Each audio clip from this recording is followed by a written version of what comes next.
Nope, I got my coffee a little bit too full and a little bit too hot. Woo. Whew. Gotta wake myself up from that.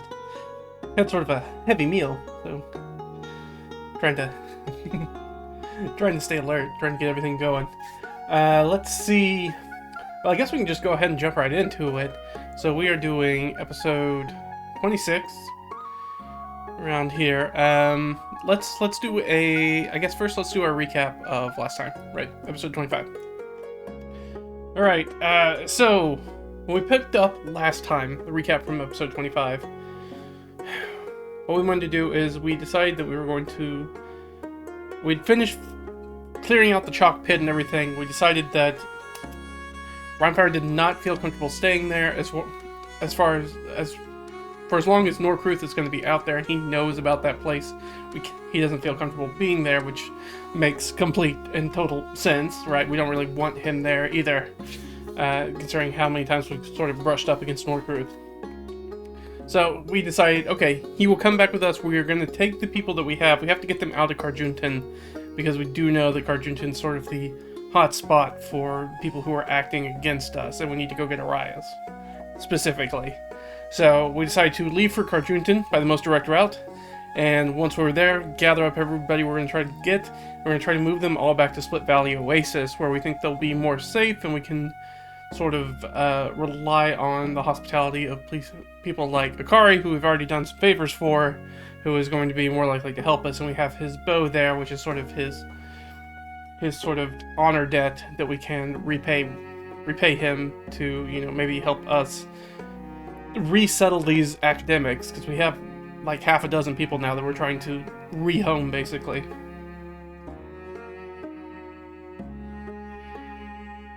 So that's the plan. Now, the caveat to Rhinefire sticking with us is that we're on our way from Karjunton to Split Valley Oasis. We have to head through that area that Naida told us is the possibility that there's going to be a lair opportunity for him there. Preferably, obviously, one that Norcruth doesn't know about, which was the problem with the one we found already. So that is sort of the plan. So we left for Karjunton. We got immediately attacked by a couple of lions who injured and chased off our mule. It took a lot of time and energy for us to go find the mule and recover from that combat. We traveled east and we stopped at camp at a sort of natural olive grove with some foragers. We didn't really get any more new information or anything out of that. It was just a nice, easy night. We continued on to Karjunton. We entered Karjunton. We sold off our treasure. We got Del to take care of that. We are doing sort of like an ongoing stealth thing to see if we get recognized, but we kind of used Del to handle most of the out and about stuff, who's not somebody who's sort of tied in with Leah and Ott and Omer as being sort of high-profile people to be looking out for. Because again, we're not supposed to be in Karjunton because we are definitely criminals. Because we, maybe set the conservatory on a little bit of fire. It's just a little fire. It's not a big fire. It was a little fire. And hurt some people. But it stole some things. But we're good guys, I swear. I swear we're the heroes. So yeah, we found Ott. That was one of the things that we wanted to do. So, we did find out that while we were eating dinner, there was an argument that broke out in the hostel that we were staying in. There was somebody in the Bounty Hunters Guild trying to shake down Aeolus for Arias' location. So we learned that, okay, yeah, we need to move it on this Arias thing because people are looking for him. And for some reason the Bounty Hunters Guild is involved. They didn't seem to recognize us, thank goodness, because they are definitely not friends of ours either. So next day we had people sort of like split up to sort of accomplish our different tasks. Del got our resupply done. Leah got Ott and somebody else to help us. Ott agreed to help us for 2 gold a day. She also told us that Inbar was available. Ott's aware of that pass. We had a sort of not super comfortable discussion between Inbar, who of course is an adventurer that Leah has met before and was with her when basically the rest of their group wiped. and that sort of blame is on Leah, even though she doesn't agree with it. She had to eat a little crow and had to get Imbar on board, but we also learned during this that Imbar was more likely to take it because she has also been double-crossed by somebody. She's been double-crossed by the peddler, who we know of, but we haven't had a lot of contact with, but as far as we can tell, the peddler maybe not the greatest person in the world. Definitely shady, and maybe related to more stuff that's going on with us.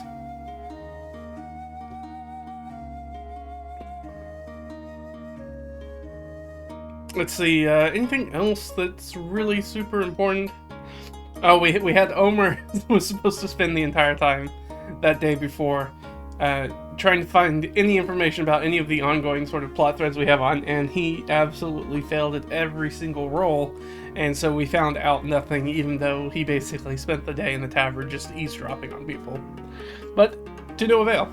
So great. I'm glad that the low rolls were there and not somewhere else, though, which could have been very detrimental to us. No information's okay. I'd prefer to have the information, but it's better than having low rolls in combat, I suppose. Let's see.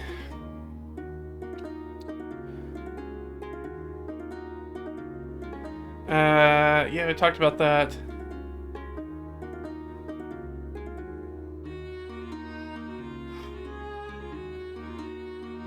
Oh, we did get interrupted by the gas minions who were causing trouble in the tavern.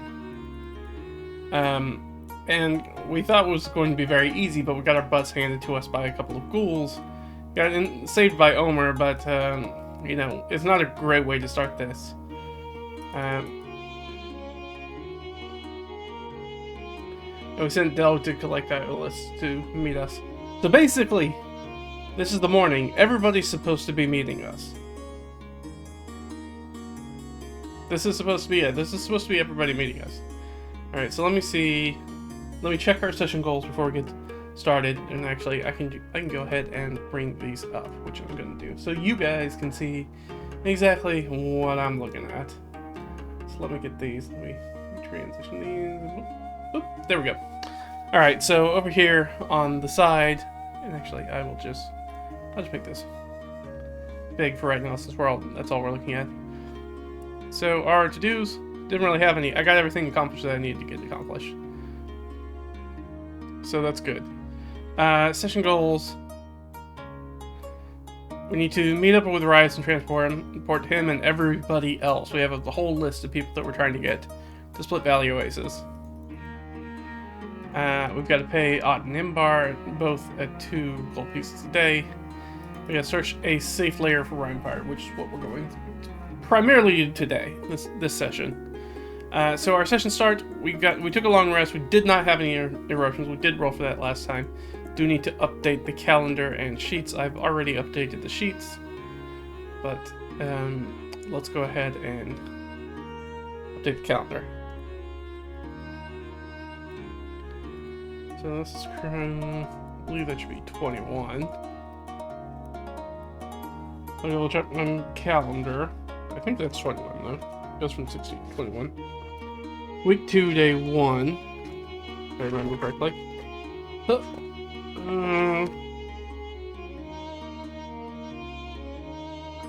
Oh, actually, this is supposed to be day 22.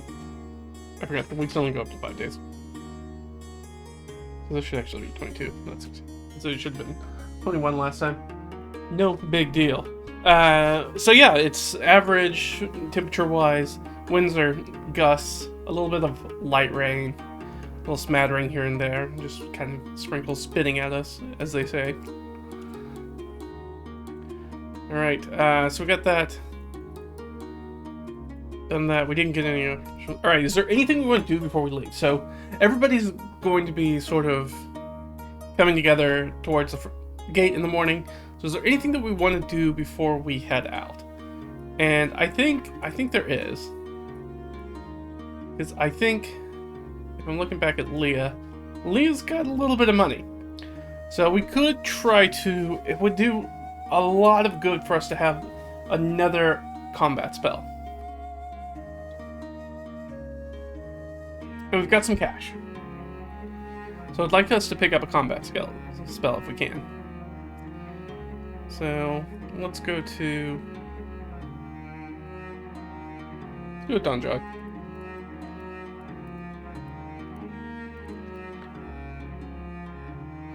Because I think if it's got the 5e magic items, there we go, magic items. Because I believe, again, she's going to have to. Alright, so we can get a first level, and that should cost us, when you use the revised cash amounts that I have for magic items. So we could definitely get one. We could probably get two.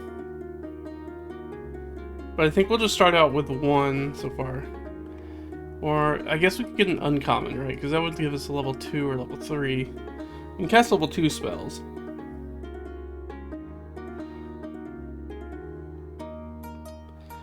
But we can't afford the uncommon, unfortunately. That is too pricey for us. We do not have a lot of gold. We don't have that much gold. But we do have enough to potentially buy a scroll. So we can buy a scroll, but what kind of scroll do we want to buy? So it'd have to be a first level. So let's look at some spells. She's a wizard. Look at first level spells for a wizard.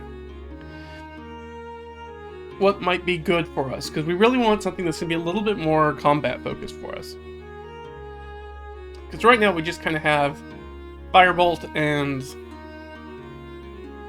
Chromatic Orb, Ice Knife, and Magic Missile. We also have Magic Weapon, which will be more useful for us now. We could get Silvery Barbs. That's a really good one. And it gives us a reaction that otherwise we might not be able to use. It would be really useful for us to be able to sort of luck our way out of some crits that are coming against us. So I think that's a strong contender. What else? I mean, Witch Bolt's fine, but I mean, there's Color Spray.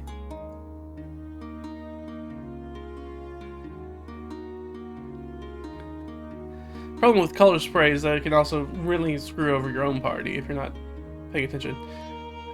I mean, my thought was to go with something like Burning Hands.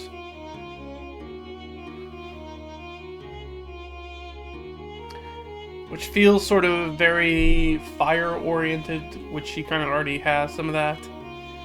So I do kind of like that.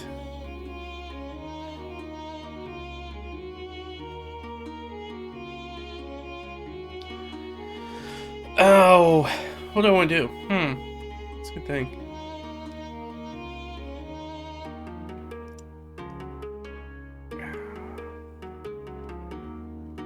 Especially if it's something that we can upcast. Which Silvery Barbs we can't do.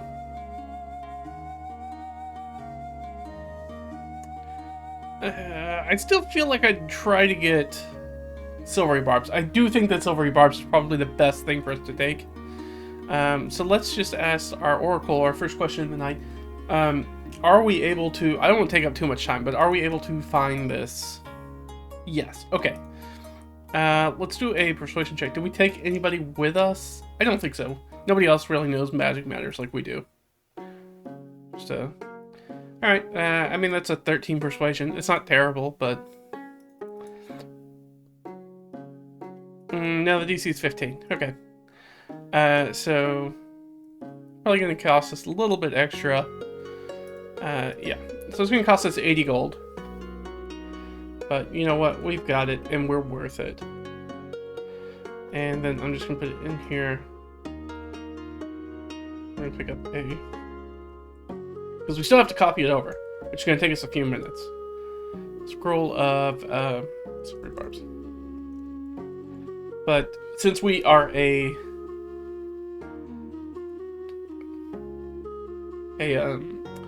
wizard, a scribe wizard, it doesn't take us that long.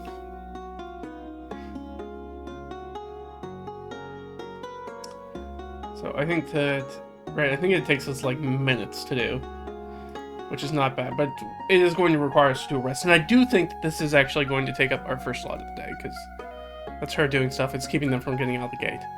Alright, so 3. And let's see how much time they're going to have today. 14, 15, 16. Okay. So she spent 3 of 16 so far. So let's go ahead and do that, and let's get down here into our hex crawl operations. So we've done 3, and we've got 16. Alright, let's get back up here to the top. Alright, so we did that. Let's go ahead and take some notes. So the first thing that we did, obviously, is that our session start.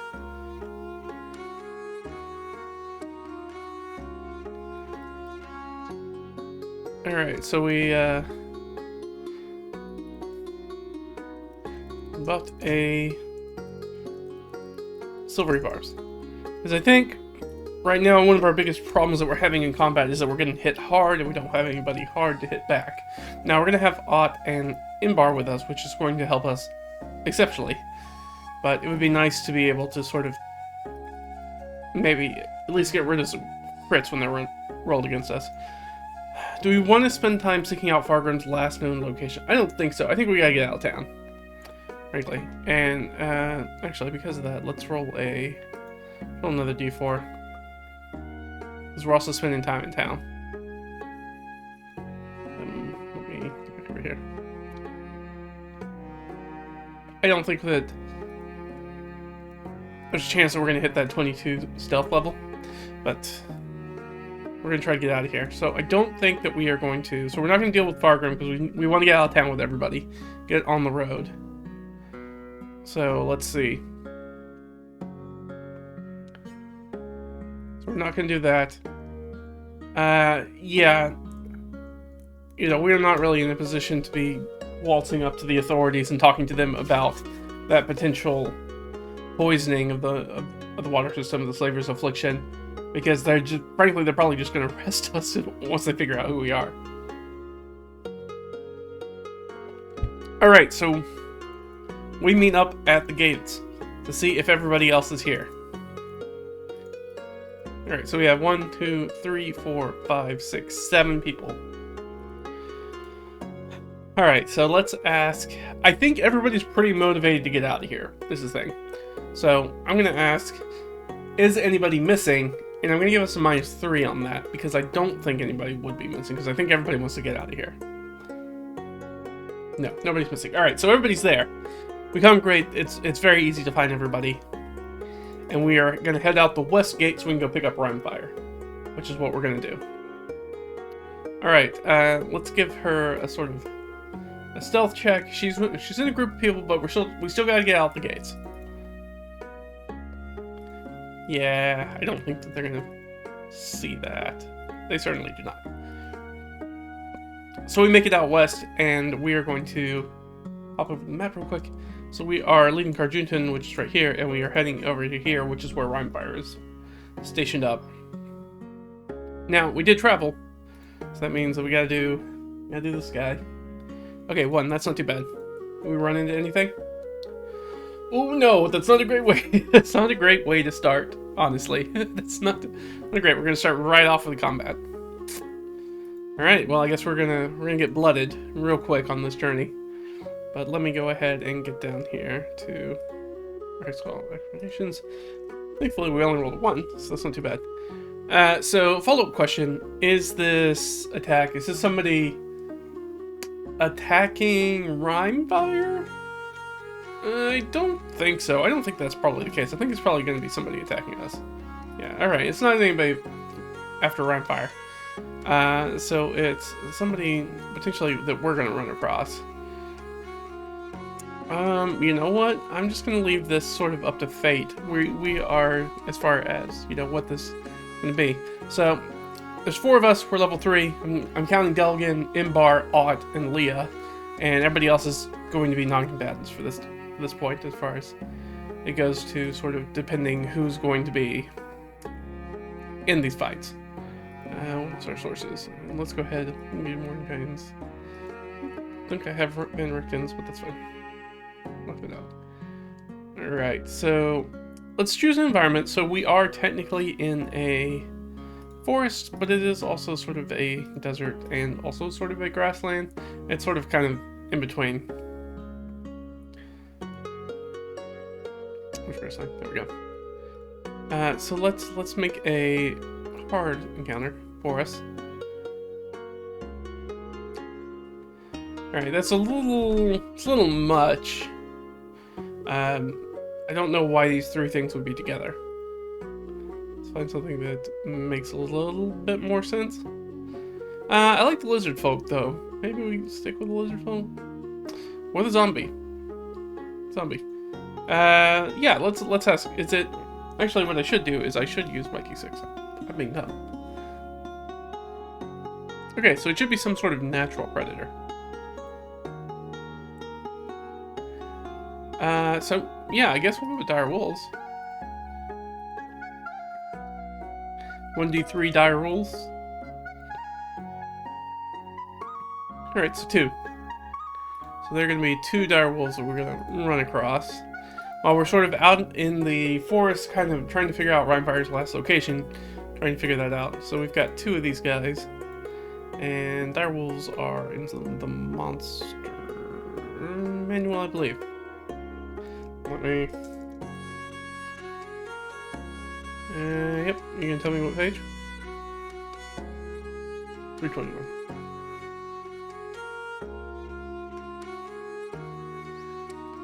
There we go, right to it. Look at me. I know what I'm doing almost. Alright, they have a dexterity modifier +2, so they're gonna go on 12. And they have 37 hit points. Okay, first in. So let's go back up to our combat tracker and let's get into it. Alright, so we have Imbar, Omer's not gonna be in this, Ott's gonna be in this, Leah's gonna be in this, Elle's gonna be in this. And we have direwolves, and they have 37 hit points, and they're going on 12. Alright, we're gonna go down the line. Just need to get better than 12. We can do that. We can definitely do that. We can definitely be on top of this. Or not. Okay, yes. Alright, that'll do it. One more. Okay. So, unfortunately, Imbar and Delver are at the bottom.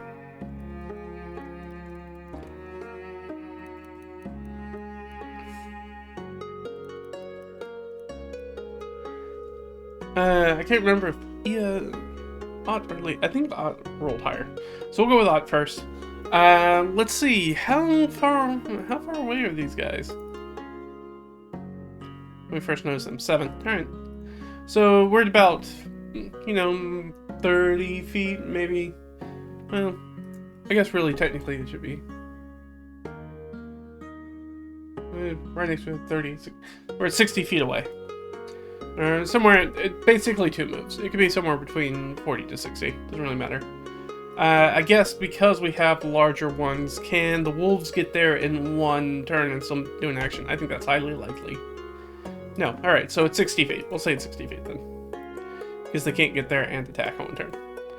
Alright, Ott is first. Well, Ott does in fact have a bow. So she's going to pull out her bow and she's going to go after that first one. So just kind of pick one and go after it with 2 attacks. Alright, I think she's going to hit with both of those, actually. I don't think these guys have much in the way of AC. Yeah, she hits with both of them, which is great. So that's 1d8 plus 2. So she does 16 points of damage. Woo! Right up front. Nice. So takes that one down to 21. Now that one also has its target speed reduced by 10 until the end of its next turn. So it is not going to... So if it goes from 50 to 40 to 30... So it will... Yeah, I guess it can still get there, huh? But it's definitely going to have to take the entire turn to get there. Is there anything else for her to do? Not really. I think she's just going to notch another arrow. I believe that leaves Leah up next. Leah, what are you going to do, girl? I think right off the gate, let's just do a firebolt. Right off, I think that's her go-to. Absolutely, just right off the bat. Oh, that's 12. That's going to miss. Well, that's great. Wait. Did we buy feed? We bought feed, didn't we? Almost guaranteed we bought feed. I just didn't change it. don't know why we would buy the full contingent of feed. Anyways, their turn. They close. The wolves close. That's going to bring up Imbar, who's going to be right on top of one. So Imbar will make her move. She has a nice big warhammer. She will make an attack with her warhammer. She does, in fact, have people next to her, so she will get advantage. Imbar, right out the gate, natural 20. That is what I like to see. Right out the gate. Love it.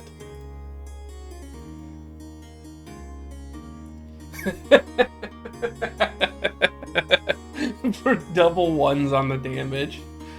Wow.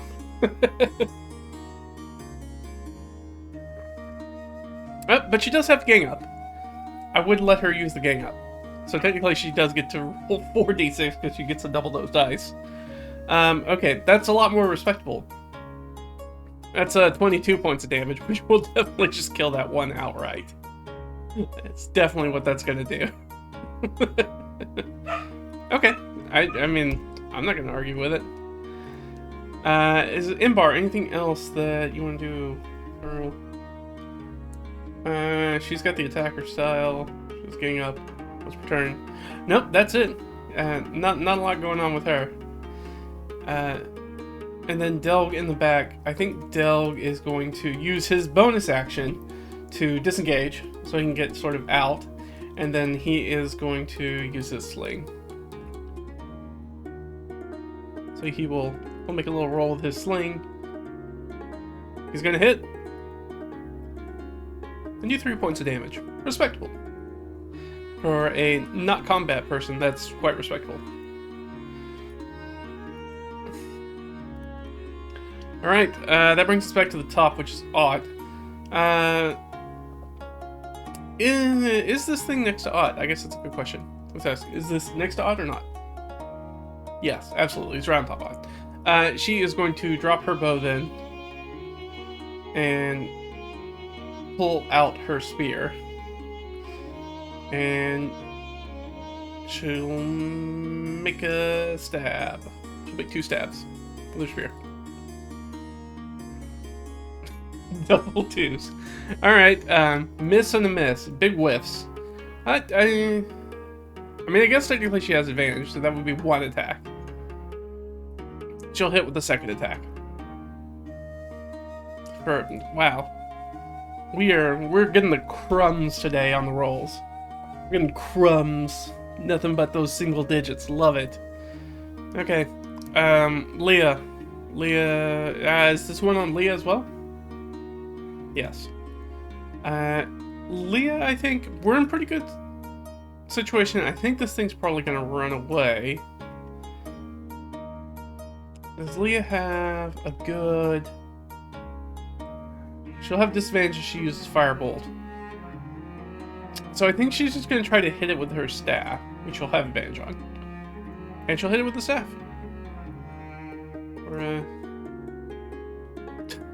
Man, ones. So many ones on rolls so far. A minimum 2 points of damage. Wow. Alright, well, it's the direwolf's turn. I think they are probably going to flee, but let's do a morale check for them. 13, I assume, is higher than their charisma. Almost guaranteed.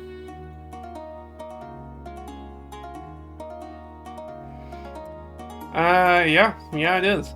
Didn't really get to do a lot, but is now going to boogie out. I mean, some people will make some swings at them. I don't think they're going to hit them. They won't hit them with any of the attacks, I guess. Doesn't really matter. Wow. Everybody misses. And that wolf runs off into the night. Okay. What are you gonna do? Sometimes the encounters are like that. Alright, well, we'll just put it in the notes. So we got, affected everyone. We got,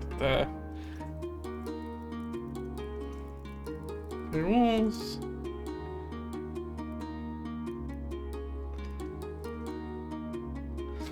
Yeah.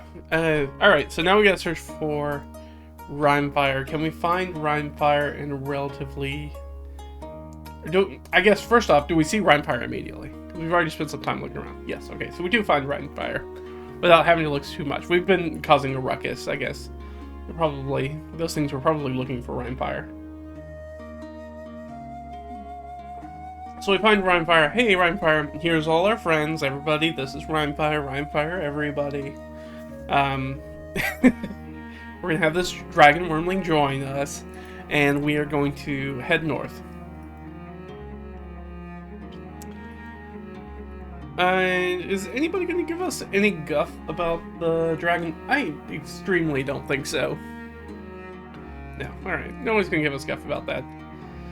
I mean, what are they gonna do? Like, not travel with us? That's way more dangerous than traveling with a dragon, frankly. But we picked up Rhymefire.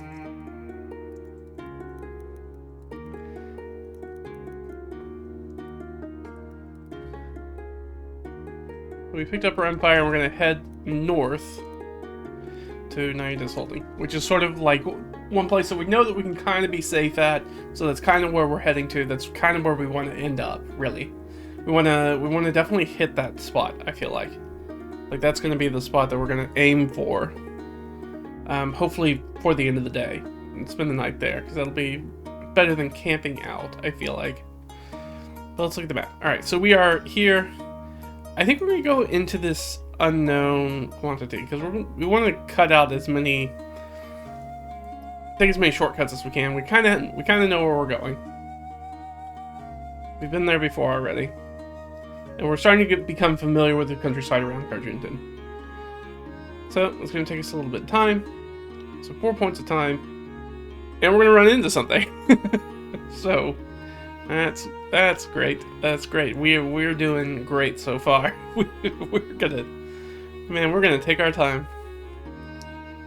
Okay, but hey, that's how it goes. So we're up to 8.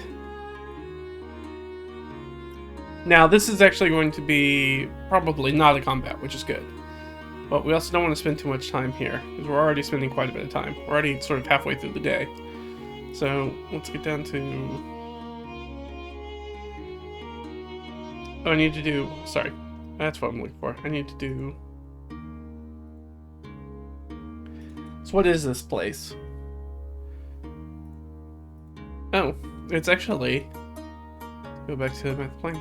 So, interestingly enough, this is actually some water here. Actually a water hex. There's actually a lake here, it looks like. That we sort of stumbled across. Okay. So there, we're gonna run into something. What is it gonna be? 3. Well, technically this is a water hex, so we should use the water stuff. Now, fortunately, I don't think we can cross it unless we can figure out a boat situation. Which may be exactly what we're doing here. Let's find out what we come across. Arctic Desert Plain Scrub. We could use those if we don't like what we get off of 3, perhaps. Mist. Mist, I'm okay with.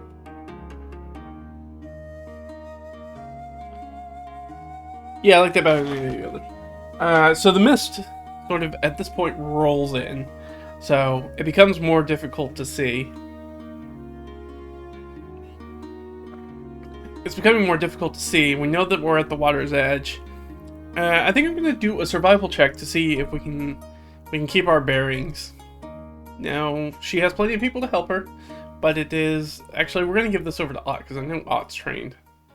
Right? Yeah, actually, she's an expert in survival. So she gets a +5 to this roll. And she's got helpers. Yeah, alright, so we don't have to worry about that. So I guess really the question I have is there a path for us to sort of like get across this water, or are we going to have to go around it no matter what?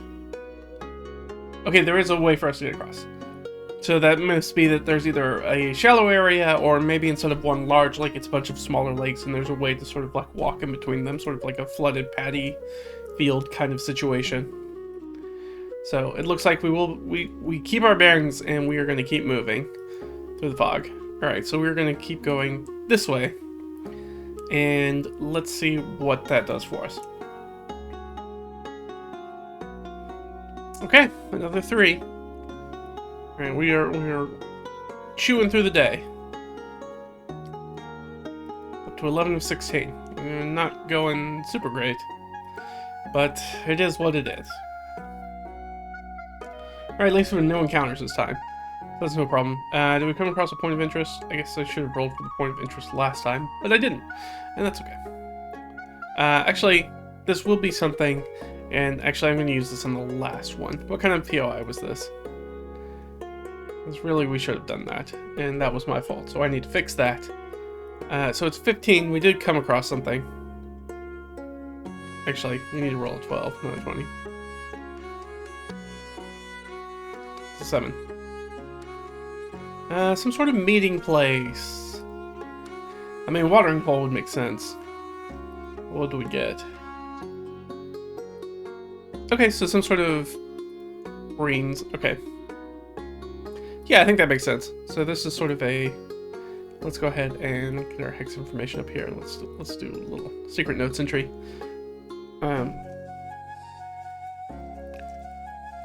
So this is going to be sort of like a commons. Lake or pond. So this is the place where like normal folk can kind of come and fish and bathe and do all those sorts of things. That's somewhat close to Karjunton, right? It takes a little bit. It takes a couple hours to get there and get back. It's not that big of a deal though, if you need to get out there, especially for like a fishing trip or something like that. But we're going to move into this new thing. Is there a POI here? Yes, technically. But this time it will be a 20. Oh, sorry, nope, there's no PIs. Forgot we're at a corner thing. So one of the things I do is whenever we hit these sort of like boundary hexes, which are the ones that are in gray, they're sort of outline the hexes from size to size, moving from a large size to a smaller. So I tend to not put POIs in these areas, so that way it's easier to keep track of. So there was actually none there. And we didn't run across any, we didn't have an encounter, so we're going to keep moving into our next spot. So we're going to move from here to here. So we're still heading towards Naida's Keep. Alright, 2's not too bad. We still might be able to get there. We still might be able to get to the Keep, to her estate, and not have to sleep out in the open. Or maybe if we push, we can get there late in the day. Alright. So we have pushed to here, and we want ourselves a little... We need to know what kind of spot this is. 10. Alright, so slightly drier, or 2 steps drier. So this is actually going to be a desert hex. So we'll do this, and put this down right here. Boom. Done. No problem. Did we come across anything while we were going through here? No. Any POIs? No. Alright. Perfect. So, nice easy hex. Get it out of the way. Alright, we've got this one. Hopefully we can get one more in, because if we can get one more in, we can get to Naida's. Alright. How much is it going to cost us? 2. Alright, that's basically exactly what we needed. A 1 or a 2. Alright, so we're going to be able to make it. Should be able to make it. If we come across anything... Another encounter. Okay. So another potential encounter.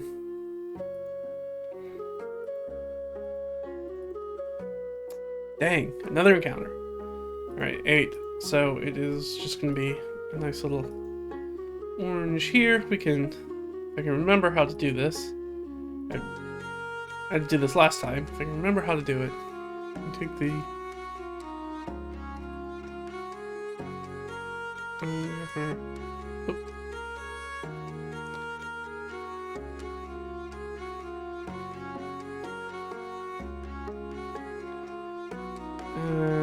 pick background color. That's what I'm looking for. And then we can actually paint that right up here. Which is where we are. Alright, but we did, we do have an encounter. Do we come across a point of interest as well? Yep, we sure do. hold on, Karjunton's a larger city, so it's gonna be a D12. 9. What's a 9? This will tell us sort of where exactly this encounter is gonna happen.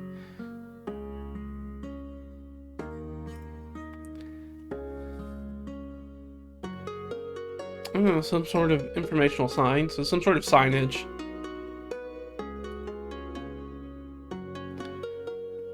Oh, some sort of checkpoint. Oh no. Oh no, that's bad. It's a checkpoint.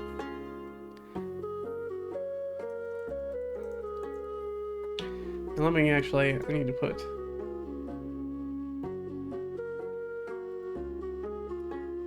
that little stamp right here. And we need to put a stamp down here as well, to mark that as sort of a commons green player. There we go. Perfect. Alright, so this is going to be a guard checkpoint. So really the question is it the guards we're getting in the fight with? No, thank goodness. Okay. Are the guards in a fight with somebody? No. Okay. So, do we want to try to make it through the guard station? So, obviously, we're going to get into some sort of altercation that has nothing to do with the guards. So, I assume that we're going to do that because we're trying to dodge around the outskirts. Because we know that some of us still kind of maybe are criminals. So, maybe we should avoid coming across as many guards as possible. So, I think probably we see the guard station and we decide to sort of like go around it. And in doing that, we're actually going to spill coffee. Of course I did.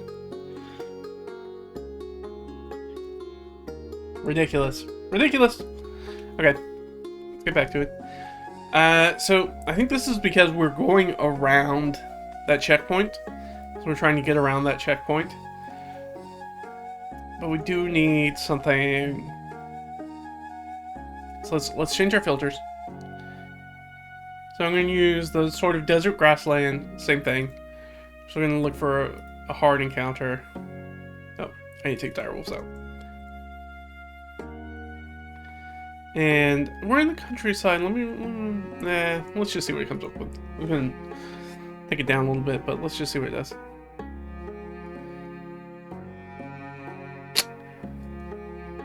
Giant Eagle seems better. I like that better than Fire Newt Warrior.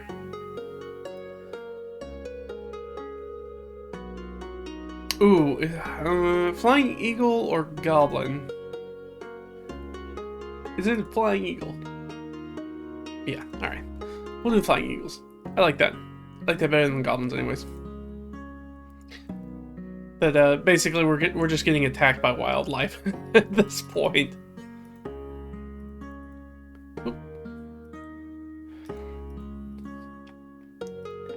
So yeah, 1d3 Flying Eagles are going to fall down on us while we're traveling around.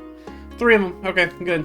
Good. I guess we should probably include Rhymefire. Oh, right, we should probably include Rhymefire. In fact, I'm going to do that by seeing that there's an extra player here. Alright, well, let's see if a d4, at least 3. Okay, just 3. Alright, so there's going to be 3 of us, but yeah, we should include Rhymefire in this attack. That would be silly not to. Let's get down here. And we're going to have Rhymefire. And we're going to have here, we're going to have Giant Eagles. Which I can guarantee you is in here. They have 26 hit points, and they're going to go on a 13. 13. There's 3 of them. Perfect. And, alright, so we need to beat 13s. Yes. Yes. No. So, Imbar will be going after. Delg? No, he'll be going after. And Rhymefire will be going last.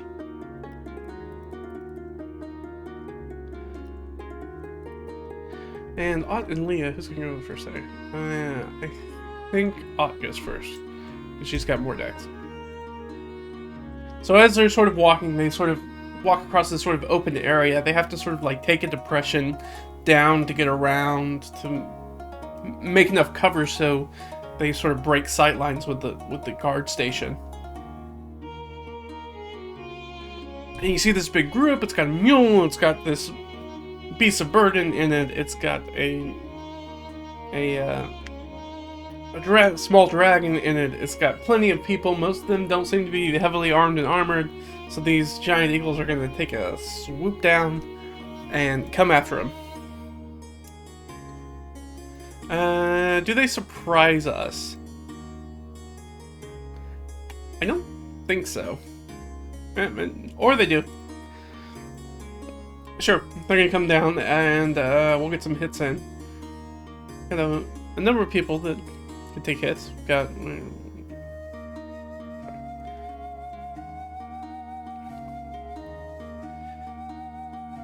so we've got 5 people that they could run up against. Wait, 5? Vampire Embargo. Yeah, I guess so, huh? I guess that is true. There's 5 of them. Alright, so against number 5.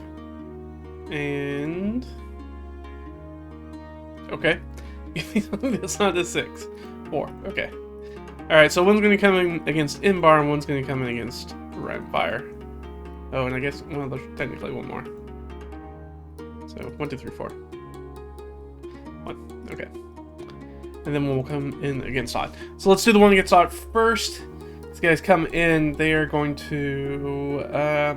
they get multi-attack. But they do not get flyby, surprisingly. So they're going to have to come in. They're going to have to stick and stay. It's weird they don't get flyby. So let me just ask a Oracle question. Would they attempt to do flyby? I think so. I think they would attempt to flyby. +3. Yeah, alright. So they're going to try to flyby. So that first one flies down against Ott. It's going to make a couple of attacks.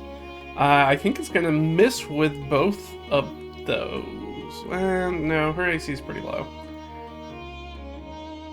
Yeah, they're going to hit with 1. Alright. They hit with the second, which was technically, I believe, the beak. Nope, the talon. Whew. 2d6 +3 slashing, though. Alright, so Ott's going to take 8 points. We'll take her down to 24. One was going to fly down on Imbar. I think that 11 is going to hit Imbar. Let's double check. No, they don't have a +5, do they? Oh, they do. I would assume that she has her shield out. So, no, that wouldn't hit her, because that definitely doesn't hit an 18. And I think she would have her shield out, realistically. I think it's more likely she would have her shield out than her Warhammer out, if I'm being frank. And then, so that's 2 misses on that, and then 2 against Rhymefire. Both of which are going to miss Rhymefire, because I know Rhymefire's got better than they... Well, I'm pretty sure Rhymefire's got a 13 AC. And they rolled a 12. So. Now the problem is that they're all going to move away. So we've got to... They're all going to try to move away, so I think we're going to do...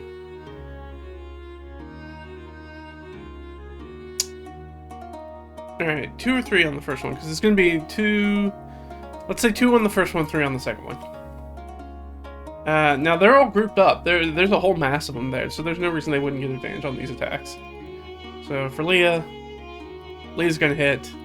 And who's up with Leah? Ott. Ott will hit as well. They both do a D8. So that's 15... 16, 17, 18. Alright, so we do 18 damage to the first one, which is no slouch. No slouch at all. Which is going to do... So, 08, right? Wow. Really took took a smacking out of the first one as it came down. Really punched it. So Ott sort of jabbed her spear into it, and Leah cracked it across the side of the beak with her staff. So that person's going to get out of there, and then the other three are going to attack against this guy down here.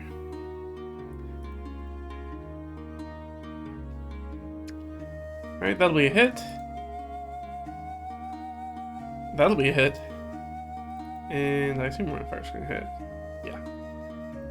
Runfire does a D6 on claws, I think. D6 plus 2. 5, I don't really want to look him up, so 5 plus... Dog's got a spear.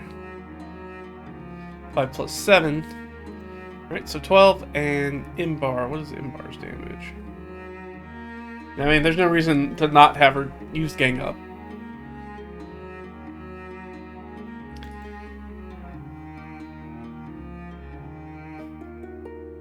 So 25, wow, 25 points of damage to the second one. They just annihilate this thing. Ugh, take it almost to death. Yeah, maybe overcorrected a little bit with Imbar, and then letting her have the gang up ability using a hobgoblin for her. I don't know. I think that's all going to come out in the wash later. I don't think it's going to make that much of a difference in the long run, but it's nice to have the extra upfront melee damage right now, which is why I chose it. Alright, that was them. So then it's Delg's turn. Well, Delg's going to... He's got that one that's barely hanging on, and he's going to sling at it. And he's going to hit it, and he's going to knock that out of the sky. So he knocks... oh, we did 25 points of damage, so technically this has 1 point left. And so he knocks that one out of the sky with a sling. There's much cheering, as not something Delg's used to, is actually attacking something. Now, I don't think Imbar's going to be able to reach them. So what is she going to do? I think that she could unlimber her things to try and do a bow attack, but I think these things, if they come back and wheel on her, I think she'd rather have the Warhammer ready. So I think she's going to ready attack to move in to meet whatever one swoops down and try to hit it before it attacks anybody. So that's what Imbar will do. Rhymefire. I don't think Rhymefire is going to pursue. I don't know. I think this... Actually, you know what? Does Rhymefire actively go after them? That's what we want to know. I think it's -3. I think he's pretty cautious at this point, but... He does have that Pride of the Dragon, but not with a natural 1. Nope.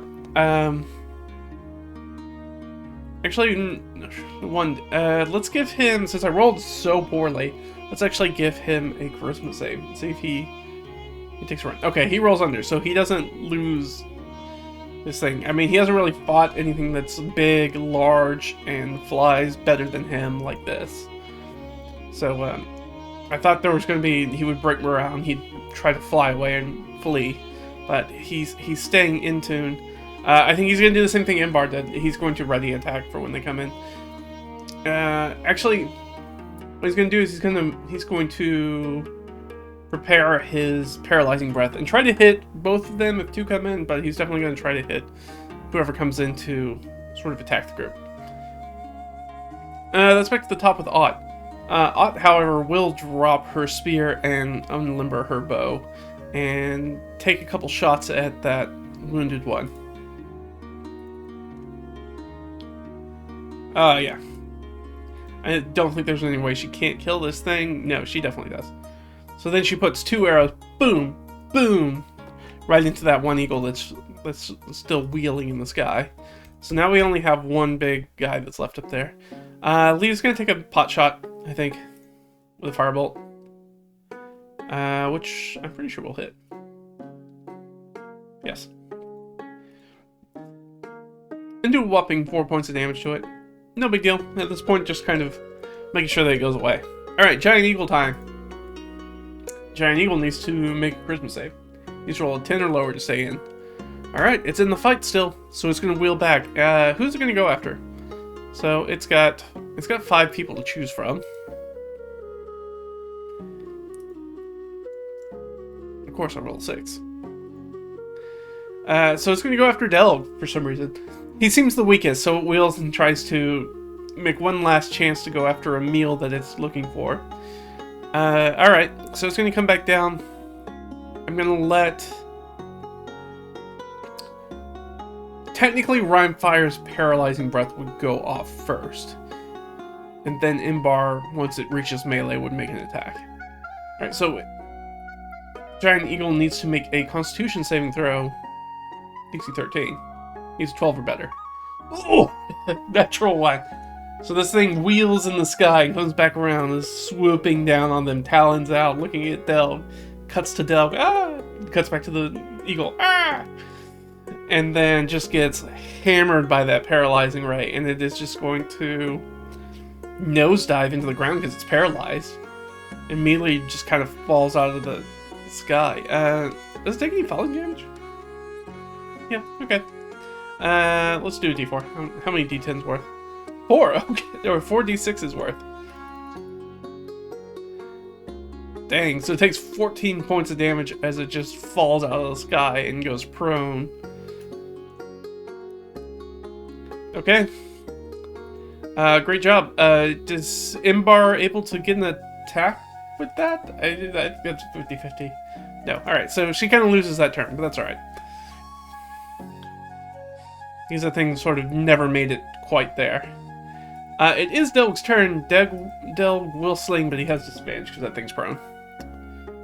Which takes away his crit, and he's not going to hit. That's okay. That's alright. Imbar's going to run over there and give it what for? Yeah, she hit it. It's paralyzed. That's a crit, which there's no way she doesn't kill this thing. She does. How much damage to this thing? 30...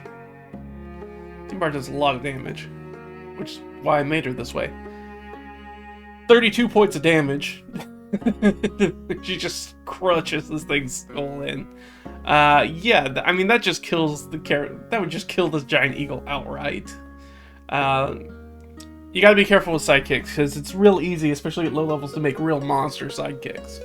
You can make them do a lot of damage or really hard to hit, depending on what stat block you choose for. So the Hobgoblin is definitely built with that gang up in mind, right? Being able to basically get rogue damage once per turn, but also put you in a position where you can do a lot of crits, right? With the Paralyzing Breath, if you get hit with a adjacent melee attack, it's considered a crit, and she had advantage because it was prone. So, you know, it's bad. It's a bad time. And it can be real swingy. Alright, well, that was Giant Eagles. Picked up Rhymefire. So we sort of just make some notes real quick. So we went headed around a guard checkpoint. Attacked by 3 giant eagles. Which we murderized. We just murderized the crap out of them. Okay. Looks good. We're still in a pretty good position. So I think we can reach Naida's. So let's roll the d4 just to see if we make it there. Yeah, 3. Alright, so we're gonna make it there, but we're definitely tired by the time we get there. So we didn't have to push. But if we do anything else, it's not great. Did we run across anything? Hopefully not. No. Okay. Well, we already know the point of interest. Naida's Keep. I think we roll up to Naida's Keep. She has a little steading that kind of comes with it. A handful of people that are living there in these sort of hills. And I think we just straight up ask him, hey, can we stay here for the night? Can you house us for the evening? And then we're going to head west. I assume so. I don't know why she wouldn't. Yeah. She's like, oh, yeah, absolutely.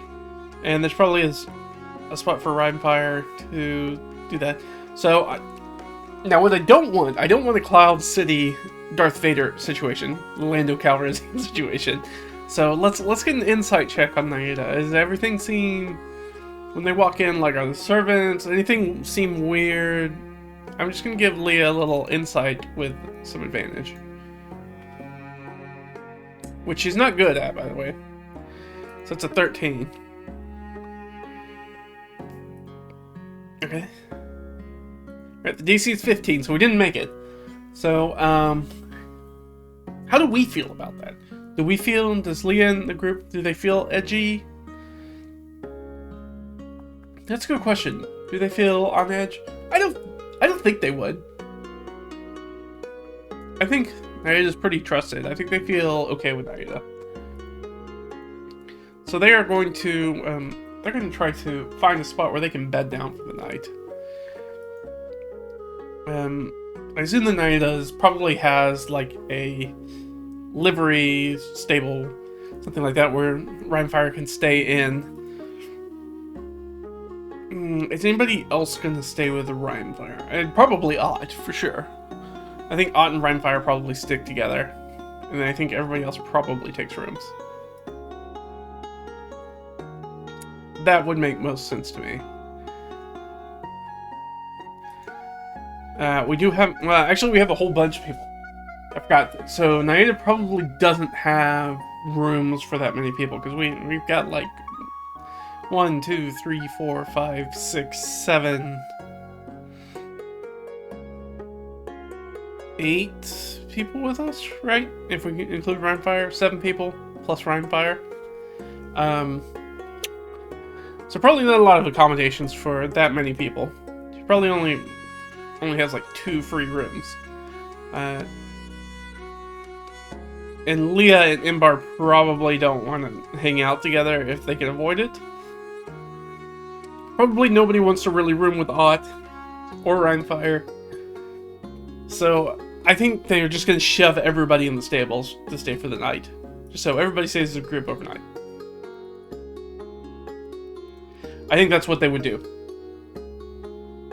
So let's just see, does anything happen overnight? We're a relatively safe place. Okay, so nothing happens overnight. Which means that somebody who got injured, they're going to get some hit points back. Odd. So she'll get all her hit points back. Oh, she's an expert, so she should have everything that Delg has for bonus actions. Sorry, I need to update her. You can tell I haven't been using her recently. There we go. Because she can now dash, disengage, help, and hide as bonus action, which is very useful. Did she use some arrows? Yeah, she did use arrows, so does she have any arrows? Yeah, she's good on arrows. Speaking of which, we do need to check our rations. We didn't really use anything else, but we did use some feed and some rations. I assume. I don't think she's probably going to feed like half a dozen people. So, we're probably going to have to use our own things. Hey! That's great. Yeah, I mean, that makes sense. It's only been a day. We really haven't used anything. So all the supplies look good. Nothing spoiled. We didn't lose any in any of the fights or anything like that. So we're going to bed down and take a nice long rest.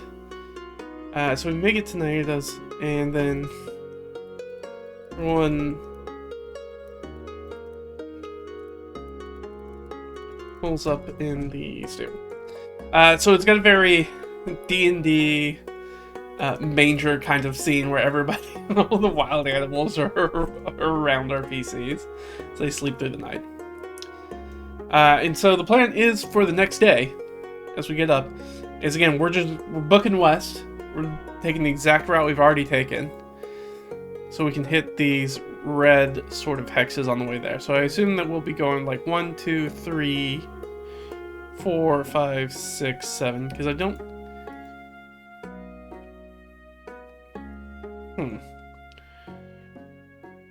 Oh, so that's like the sort of central one, I guess. Right. I'm trying to figure out why I have this orange hex over here. And I think it's guess, did we already look at that hex? That seems weird. Why would we look specifically at that hex? Unless I accidentally recolored one. So what I'm going to do is I'm just actually just going to read this out. I don't think we've actually looked at that. And then under here I'm going to be like... Go. Fire home search area.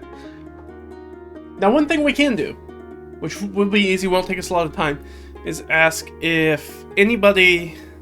Now that we have a huge group of people with us, and we have all the servants and other people, in addition to speaking to Naida, so she kind of gave us that search area last time.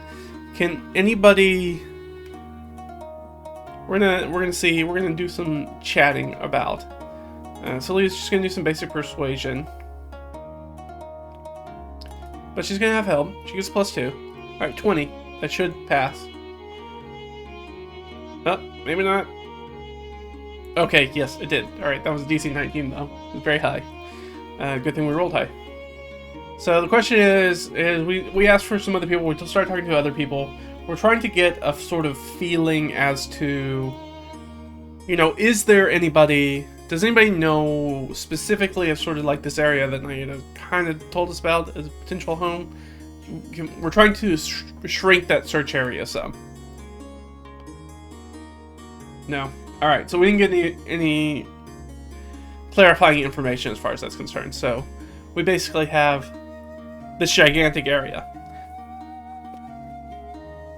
And I think at this point I'm going to take a quick break, and then we're going to come back and we're going to knock out the last sort of half of this and get it done. And we're going to have to answer a very big question, which I feel like we might be coming across, is that if we don't find a place for Rhinefire on our way west, what are we going to do? Are we going to take him all the way to Split Valley Oasis? That's sort of the major question that we need to figure out, or we're going to need to figure out either by the end of this session or sometime during the next session, depending on how far west we get. But yeah, I will go take a quick break, then we'll be right back and we will knock out the rest of this. Alright guys, I'll see you in a few minutes.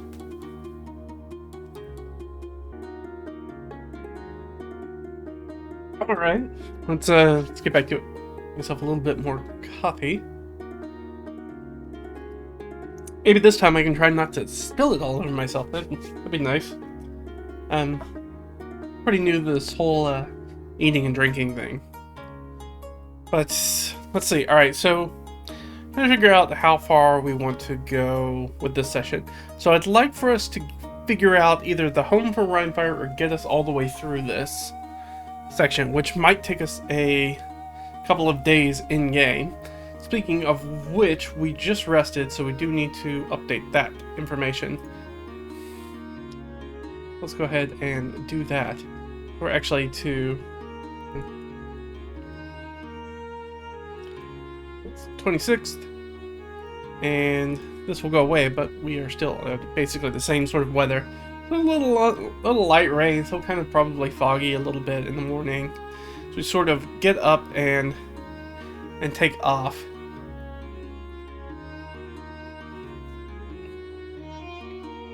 And we're going to head west with that Rhinefire search layer. So the first thing we need to do is reset our constitution. Oh, we rolled really poorly. That's a whopping 5. Alright, well, it's nothing for it, I suppose. Alright, so we've got 0-0, but, you know, we're gonna get like 2 hexes, basically. It's what that's just telling us right off the bat. So we're only gonna get about 2 or 3 hexes. Alright, so we are at Naida's Keep. We're gonna go west to the regular trout. Did we come across anything, and how much energy does it take out of us? 1, and no. Good. Do we want to stop in the regular trout? Well, it would be a good opportunity for us to maybe shrink the sort of map search area for Rhinefire. And I would really like to do that. The problem is I don't think we're gonna be able to. I think logistically, I think we gotta keep moving, especially since if we stop to do that, that's basically going to be our entire day, and we might not get anything out of it. So I think we should just keep traveling onward, because we're gonna have to go through a lot of these hexes anyways on our way out. So I think we just move on. Much as I'd love to sort of shrink that search area, I don't think we can spend the time, so we're going to move on to the next spot. Alright, so we don't run into anything, but it does take us to 4. So we probably only got one more move in us, maybe 2. So we're moving to here. Now, did we come across a POI at this point? This is basically our last one to be... No. Alright, perfect. No problem. Alright, so we don't come across a POI. I think we got to continue west. We've got at least one more in us. Now, I think we could push, because our DC is so low, I think it's worth pushing. So, because we're only up to a 6. We got a +2. That means we really only got to roll a 4 to meet. To not take that level of exhaustion. And I think we can make it. I think we can do it. I don't think it's going to be a problem.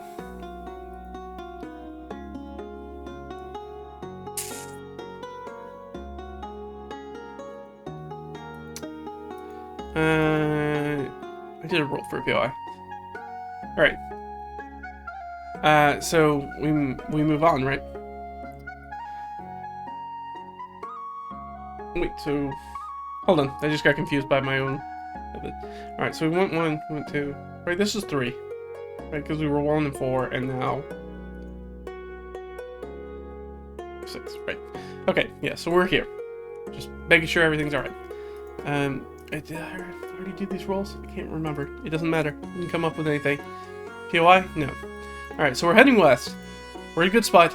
We need to make the check. Now we get advantage because we do have our pack animals with us to carry stuff, so we're not having to carry everything on our backs. It kind of gives us advantage. Right? Doesn't it give me... Sorry. I feel like I've been out of the hex crawl mindset, and now I'm trying to remember my own rules. I think... Do we... Moving through, searching within things.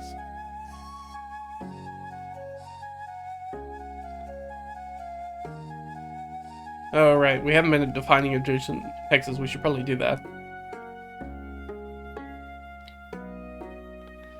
Yeah, it doesn't say. I guess I forgot to write that down.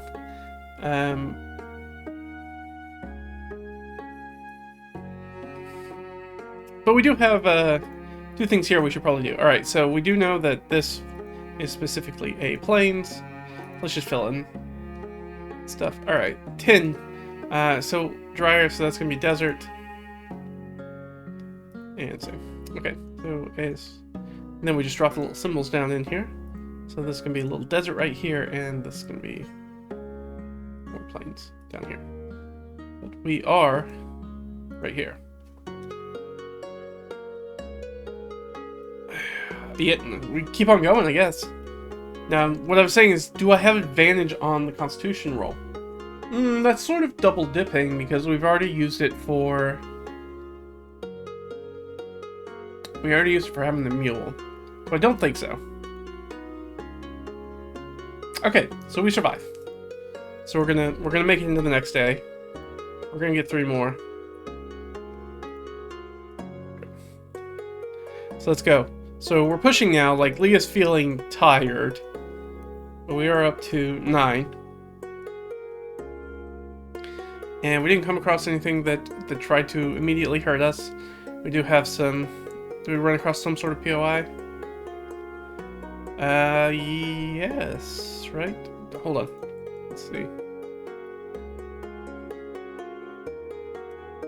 Yeah. So technically this is a d20 roll. Or 9. What's 9? Another sign. Kind of signage. 1. Oh, some sort of signal station.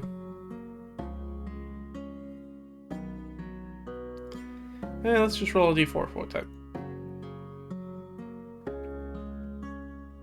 Oop, not what I'm trying to do. Nope. So it was... So a flag signal station. Okay.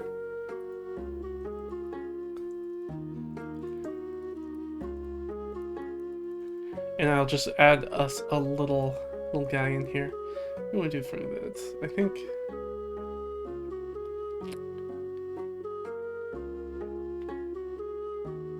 Yeah, just put a little sword in here. That seems fine. A little sword down there. Oh, and actually I'm going to make this a secret note. So I need to make a lot of these secret notes. And turn regular trout into a secret note. There we go. They just keep, I'm gonna leave out village, just random village. I can probably change that to a secret note so it's not cluttering up the display too much. There we go.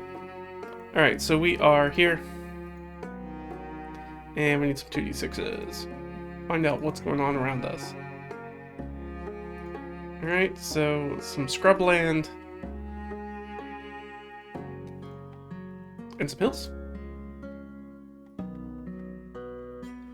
Alright, so we will get our hills to the south and our scrubland to the north. Alright, that's it for us. Do we need to do... Ooh, we probably do need to do an encounter. I don't know if the signal station is probably not interested in us because we're moving away from Karjunton instead of towards Karjunton. Do they pay any mind to us? I don't think so. No. Alright, they don't pay any mind to us. So we're just going to keep on moving. I think we're going to try to get at least one more day in. Because we're only up to 9. So, I mean, she would basically have to roll below average. I think we're going to push for one more day. 2. Alright, so that'll put her up to 11. We also do need to make that con save, though. Natural 20, let's go! Alright, so she's doing fine. She got sort of a second wind. She's blowing and going. So we make it into this next area. Anything? No. Any POI? No. Yes. Sorry, I keep forgetting we're in settled hexes, not frontier hexes. So yes, we are technically. Or are we not now? No, technically we're still in. We are still in.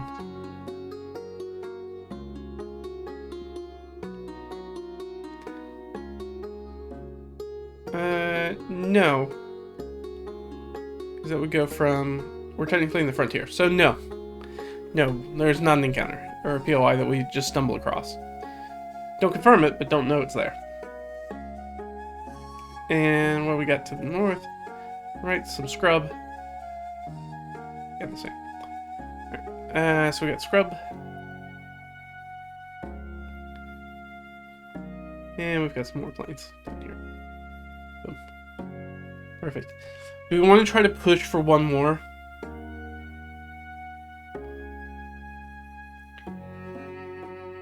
Now remember, if we get the point of exhaustion, if we get a level of exhaustion, healing one night, resting one night, we'll reset it.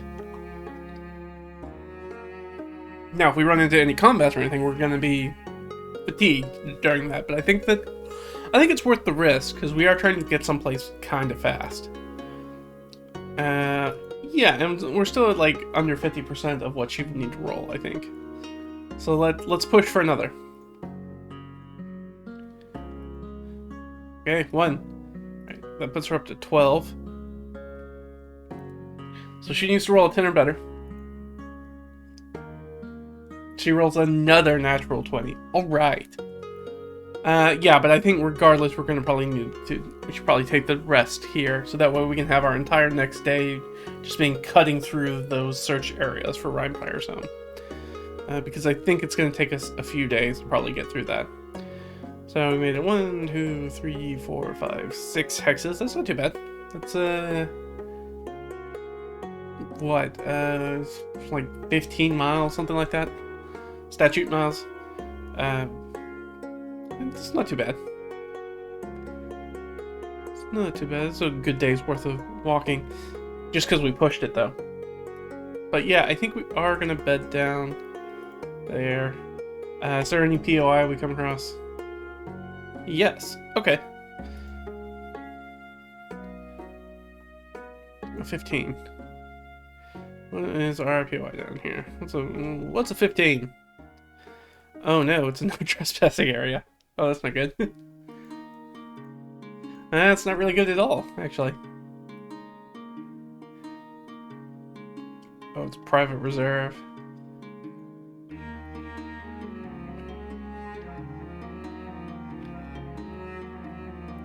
No trespassing area. So, we don't know. So this is actually not a place. This is actually probably a relatively dangerous place for us to actually stop and stay. But I think we're gonna do it anyways, honestly. I don't think there's any reason not to. I think I'm using the locks for no trespassing area most of the time, so we'll go ahead and do that. We're pretty exhausted. We can push on, because I think there's a high likelihood that we're going to get into an encounter here. We stay. Because I think where we are, that is a very dangerous place for us to stay. But we also don't know... I guess it's a good question. Do we know who... Does anything about the signage tell us... Like, whatever this barrier is, it tells us that not to trespass on these lands. Does it tell us who it's for? No.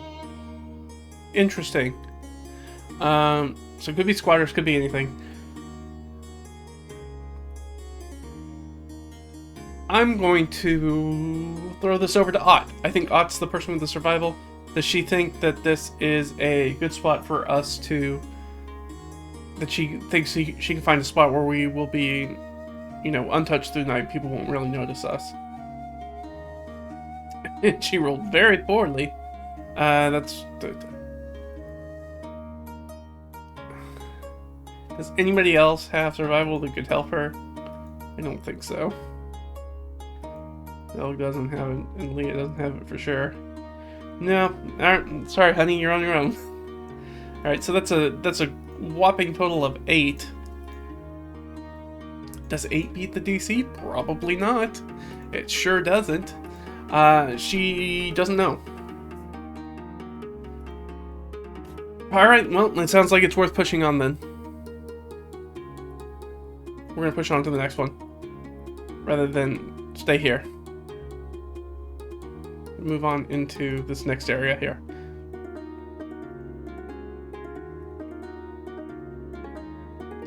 Alright, that will up us to... What exactly? Like 13? 14. Alright, 14, so we need a 12 or better on this Constitution save. Nope. Alright, so we are exhausted now. We are exhausted.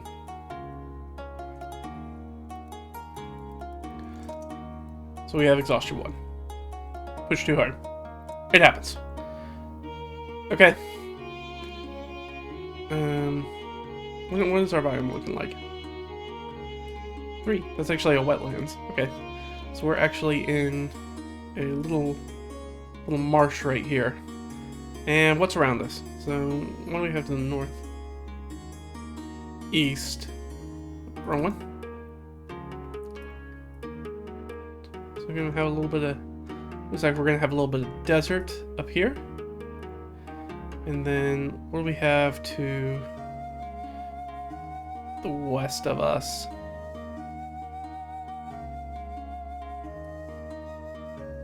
It's like some scrub.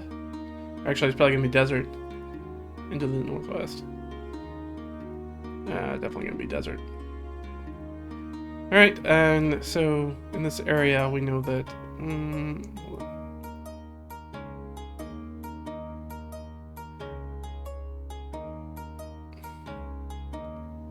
Actually, this should all be plains. So one drier than plains, which should be this guy, and then twice drier than plains, which would be... So actually, I'm going to put this guy. Just so we remember that these are, in fact,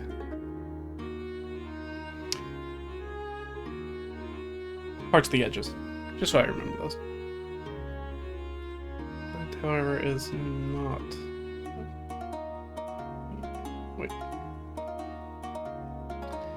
My wires crossed. That is not that.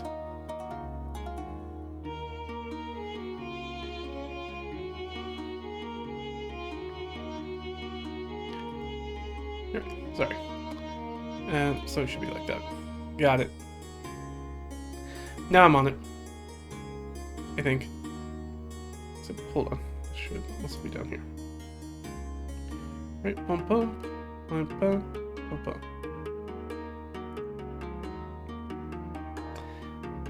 I know what I'm doing. I know what I'm doing. Probably, maybe, sometimes. Okay. That should be everything. Sorry, that took me a second. So we moved into this hex. Is there anything in this hex? And jumps out to get us. So, no one knows. Alright, so we do have to search this hex. But I think we're going to wait till the morning to do that, now that we have the exhaustion level. So I think we are going to camp for the night. So let's roll some rations. I can get rid of her rations. We don't really need to track her rations and torches, just her arrows, I feel like. One. Wait, these are supposed to be D8s. So feed. It's fine. Rations. Fine. Okay. So we're fine on that side for feeding rations. So we're doing good there. We need to lay down for the night. I think we're going to do probably like 4 watches.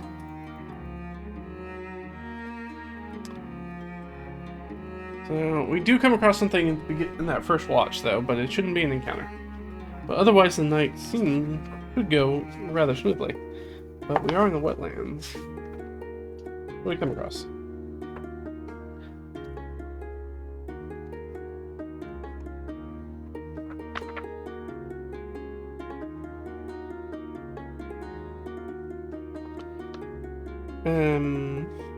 Wetlands. D20. So is there sort of setting up camp and things? Oh, we find bloated and or rotted remains. Interesting. Could be person, could be... So is it a creature, is it an item? Is it a vehicle? Let's say man, monster, item, vehicle. Man, okay. So we found some sort of... So we're gonna... Actually, just gonna go ahead and make these notes. Alright, so while we set camp...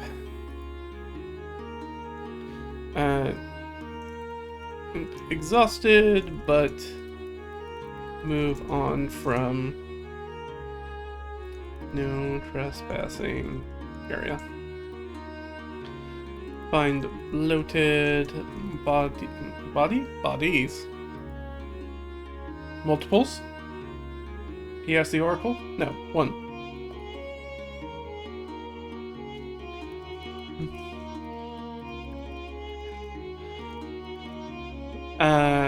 In the marsh. So they're setting up camp and they definitely come across a corpse. As tends to happen in the wetlands, unfortunately. It is a good place to dump bodies. That is a bit of the problem. So I guess the big question is... First off, let's make an investigation. Let's poke it with some sticks. Let's make sure it's not alive. It's not alive, right? No, it's not alive. Okay. Is it somebody we know? I think that's extremely unlikely. -5. No. Alright, so it's not somebody we know. Can we determine... Is this somebody well-to-do? Is that the... I don't know if that's the question I'm going to ask.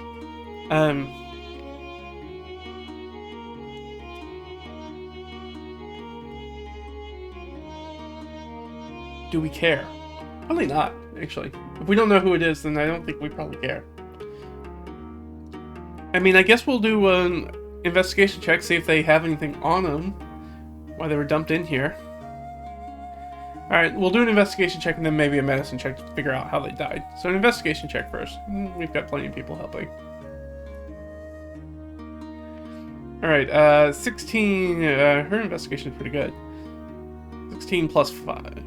Alright, so 20. So, yeah. Okay, we're good. So we were successful. Do we find anything? No. Technically that's no, but an interrupt scene. Do we want to do the interrupt scene? I feel like it's so. We haven't done one yet. Let's do the interrupt. Alright, so we have an interrupt scene, so as we're sort of checking over this body, something else is gonna happen. Let's find out what. 6. Looking at the wrong thing. Oh, a faction, but a new faction. What are they doing? What's this new faction doing? They're trying to hide, obfuscate, or secret away something. What?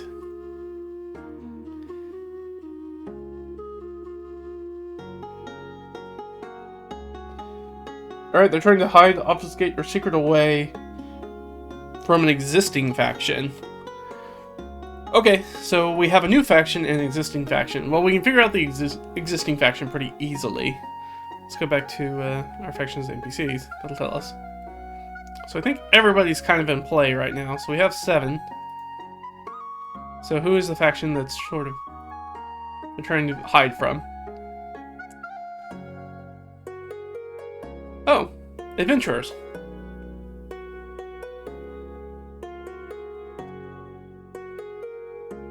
That's very interesting. So something that has to deal with Ott and Imbar, maybe? Or the new faction is trying to hide away something from adventurers in general. I think I like that better. Okay. Interesting. Alright, so... might be why they're dumping bodies out here in the wetlands. That makes sense. I'm trying to figure out what would this faction be about. Like, what's sort of their deal?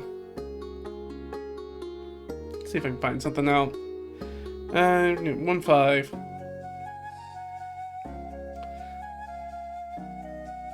Trying to build or break something. See if I can get a little bit more clarity.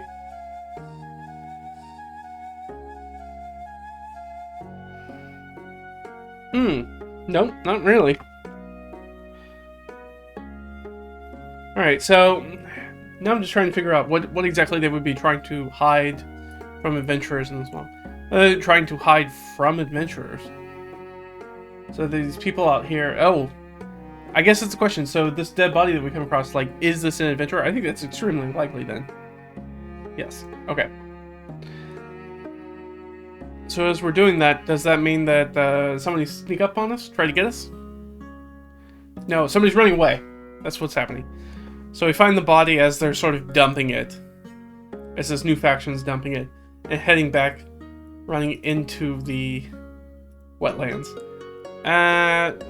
Yes. I mean, normally I'd say no, we don't want to track them down, but we're also going to try to go to sleep here. So if there are any sort of murdering folk around, we kind of want to figure out who they are, where they are, and maybe murder them first before they try to murder us while we try to sleep.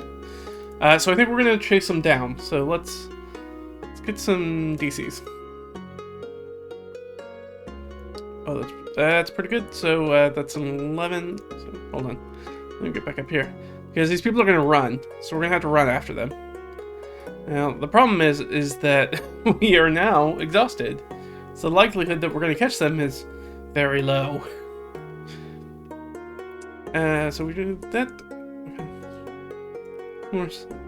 Find a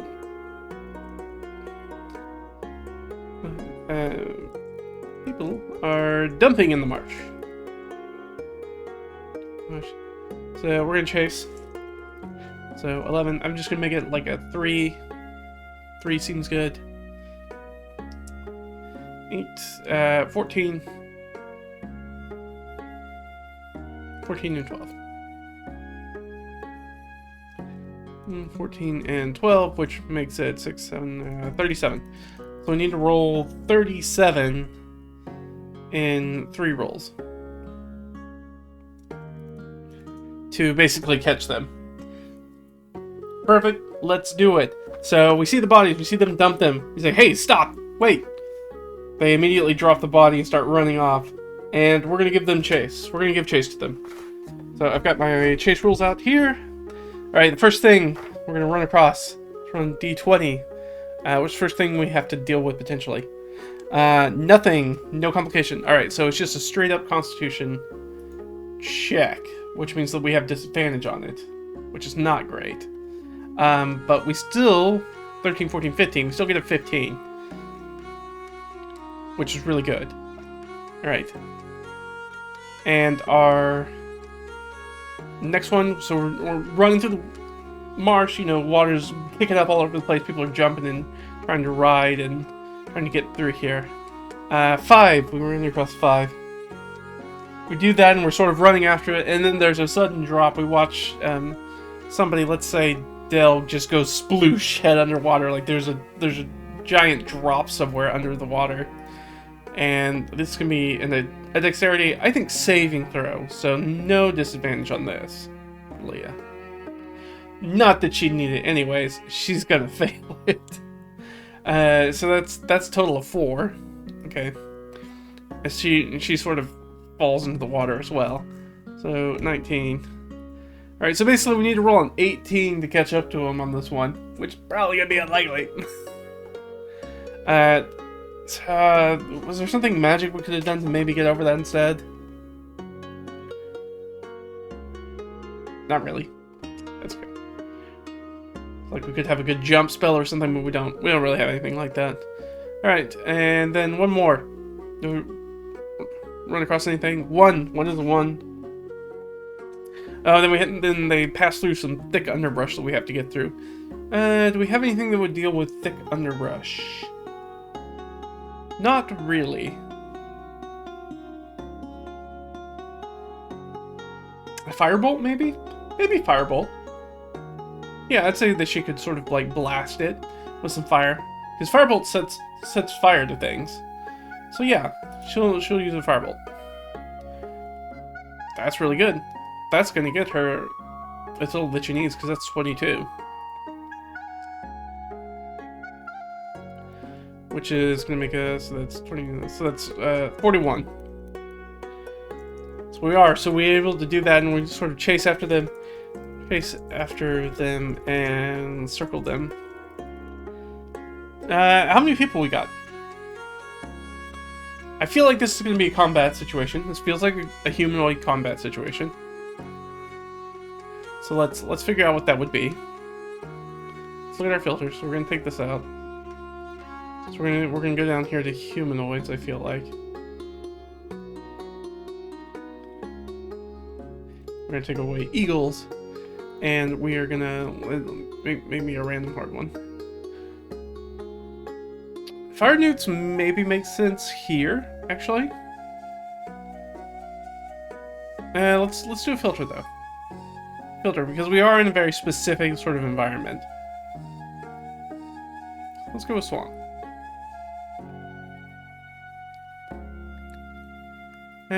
Spies. I mean, spies work. Spies, orcs, or acolytes? I kind of like spies. Is it spies? No. Is it orcs? Yeah, alright. So, so there's a group of orcs out here. Hanging around out here. That's not what I meant to do.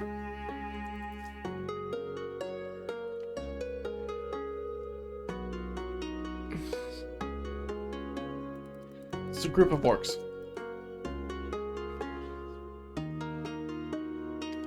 Alright, so we have some orcs. What are we gonna do with these orcs? How many of these guys are there? How many of these potentially can we have? Yeah. So up to a D8. So let's say a D6 plus 2, because I think like they're removing the body, so there's got to be more than one of them guaranteed. So a D6 plus 2. How many of these guys are there? Right, so there's 5 orcs. Alright, so we've got 5 orcs. Let's look up. I am almost certain they are in the monster manual.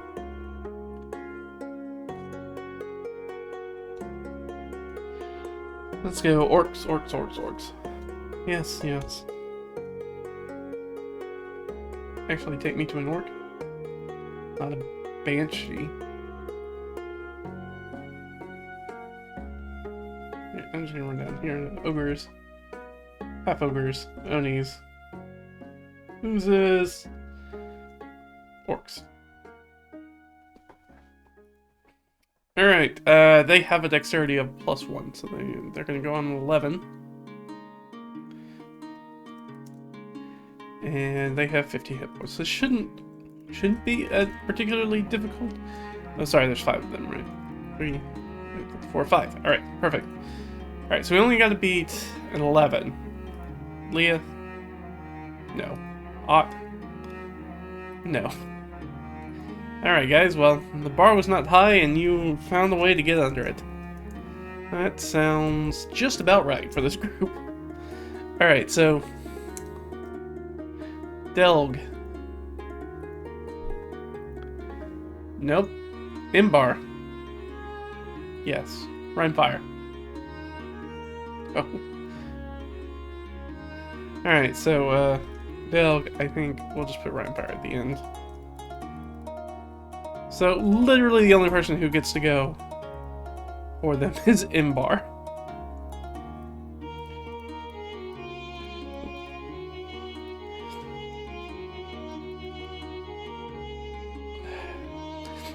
You know, Imbar seems like a very much a strike first, ask questions later kind of person.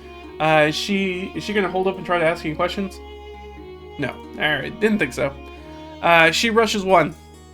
Goes after it. They do not have a particular... Oh, they've got chainmail on. So I think that will actually miss. I don't think she's gonna hit. That's 14. No, she does not hit. So she misses with her first attack. The orcs... Well, I mean, she's right there, so... 2 or 3 on her? 2. Alright. So, 2 orcs are gonna go on her. They will technically both have advantage, so that'll be 1 hit. That'll be 2 hits. Okay. Great job, Imbar.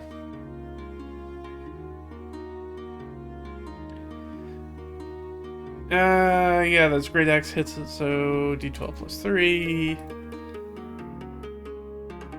Alright, so she's gonna take 15 points of damage, which is not great.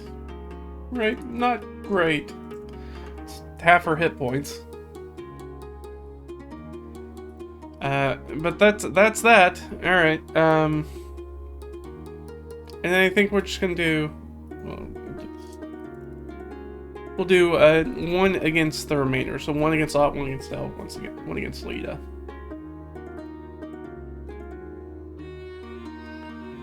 Hit. Hit. Hit. Alright, so they all hit. Great. Great. Alright, against Leah first. Leah will take 5 points of damage. You know, when you say that it's going to be an easy combat, and then, like, it doesn't go that easy. 8 points for... Who was second there?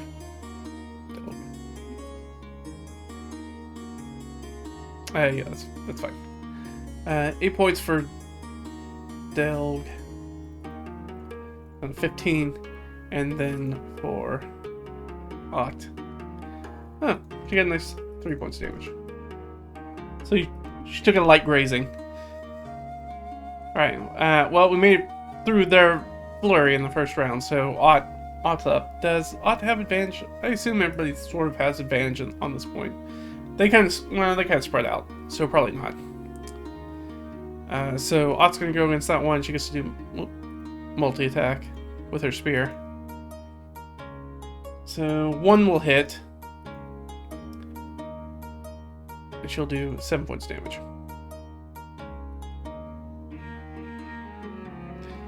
Let me get this one. 7. Delg is on top of 1. He'll make an attack. Actually, he's going to disengage, which is what he would do. I'll take the 8 that he would shot, because he would sling once he gets out there and miss. And then Leah. So here's the question: can Leah sort of shift into a position where she can gang up with Ott? Yes. Okay, so she's going to do that. Try to attack. And roll terribly. I don't think she's going to hit them. No. She's not. Wow, that was helpful. Alright, how many of these things can Rhymefire get with Paralyzing Breath without hitting somebody else? I think it's going to be a d4.5. Okay, so 1.5. So just 1.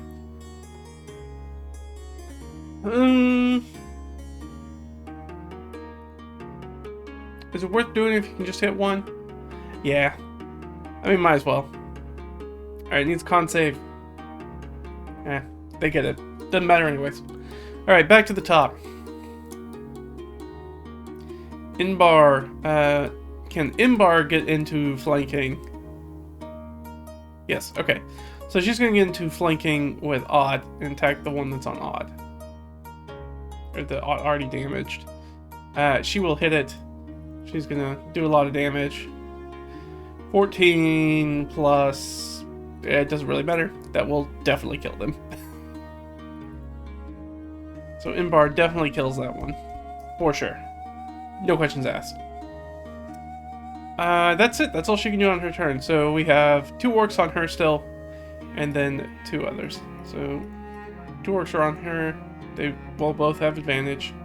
Neither of them are going to hit that time. Or 11 plus 5. Nope, not going to hit that one. 1 on Leah and 1 on Ott. The 1 on Leah hits. 1 on Ott misses. Alright, the 1 on Leah is going to... it's 12. 9, 10. Ouch. Really smacked the crap out of Leah. Alright, she's down to 5 hit points. She is not looking great. It is Ott's turn. Ott's going to attack 1. Yeah, she can move. She can definitely get advantage on anyone. She's probably going to go after the one that's on Leah. I will take the 18. That will definitely hit. And she'll do 8 points of damage to that one. So let's go ahead and make the damage. So 7 left. And I think she's going to use her second attack. She's got multi-attack. She will also hit with that one. Come on. Give us enough. Yeah. And so she comes in, gets some stabs in with the spear, and is able to take one of them down at the back. The one that's sort of hitting on Leah. She like runs it through in the back. Is able to take that one out. Delg is in the back. Delg will run up and attempt to heal and then disengage. So he will run up and he's going to throw a heal down on Leah because she really needs it. A d6 plus 7.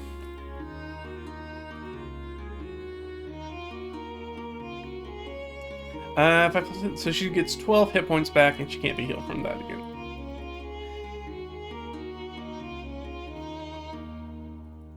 Which will take her up to 17 hit points, and I'll just put a D there so I know that she can't be healed again. But that, yeah, I mean, the healer's feat is great when it works out like that. Like, it is so good. especially at low levels. Like, so much better than doing a healing. Then he will use his bonus action to disengage, and Delk will move back out of fire. It is Leah's turn. She's up there. Ah, man. I did not say that we read that scroll of silvery barbs and transposed it. That we're definitely going to do that tonight, though. I didn't... I mean, she would have done it. Let me just roll. Did Leah already do the scroll? Almost assuredly so. +5. Yes. Alright, so she has used the scroll, which I believe consumes the scroll? No. Right? Man, I do not remember. Let me, copying scroll, destroy it? I think so.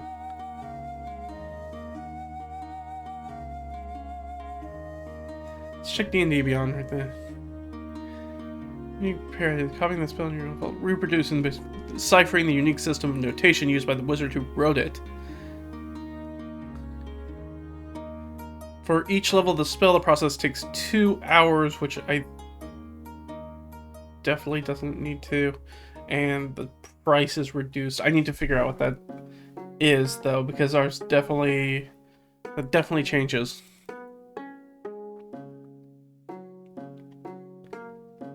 Yeah, spells, when copied from a spell scroll, the copier must succeed on intelligence. Oh.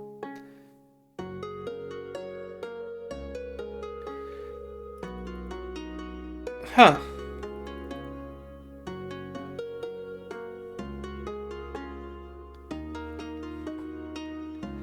Huh. So would need to do the Arcana check. I mean, she would probably take 10 on that. I don't think they're...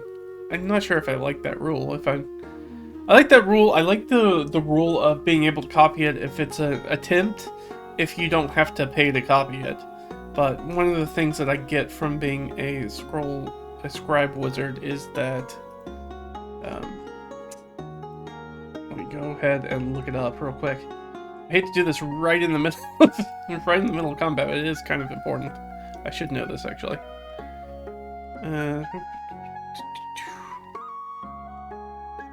What are the scribes?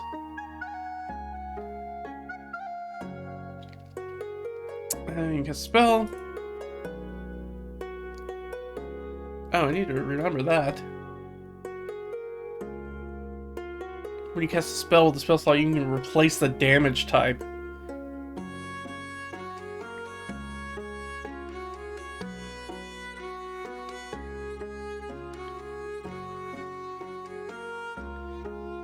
The presentation doesn't require ink when you write with it.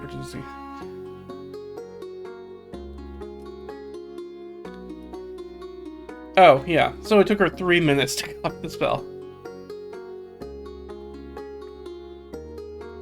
And because the quill doesn't require ink, that would make me think that you don't have to spend the gold to copy it.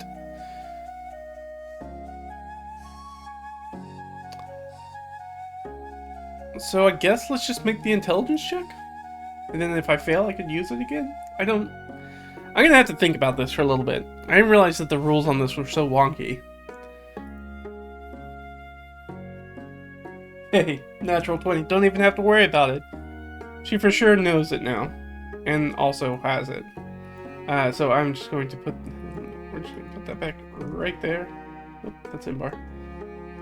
So I'm going to say she still has the scroll. And she also just knows silvery barbs now. With that natural 20. Alright, so yeah, so copying the spell was not a problem for her. She got it done. But we were in the middle trying to figure out what she was going to do. She's right up on somebody. I think. Does she still have one on her? Let's ask. Does she still have somebody on her? No. Alright, so she's going to back away and then she's going to... I think just Firebolt. We're in a pretty good position, so I don't think she's going to use a... Well, nah, she'll go ahead. She'll uncork a second level because she hasn't used any spells all day and we're about to sleep. She'd rather get this done with... She's already been hurt. She's going to use a 2nd level magic missile, which does 4d4 plus 4, I believe, right? You have to add a dart for every level. So, 16 points of damage, which will just immediately annihilate one of these guys. Which is who she would have aimed at. So she knocks one out with that level 2 spell. Nice. Leah, Rhymefire. Can Rhymefire... Well, let's see. Does he recharge? No. He's going to jump on one with a bite attack, which I think does a d10. And miss. Well, that's what it is. Imbar's up. Can Imbar get advantage? Almost assuredly. I don't think there's any way she wouldn't be able to. And not roll worth of crap. She'll miss. Hooray! These orcs need to make some morale checks. Oh, yeah.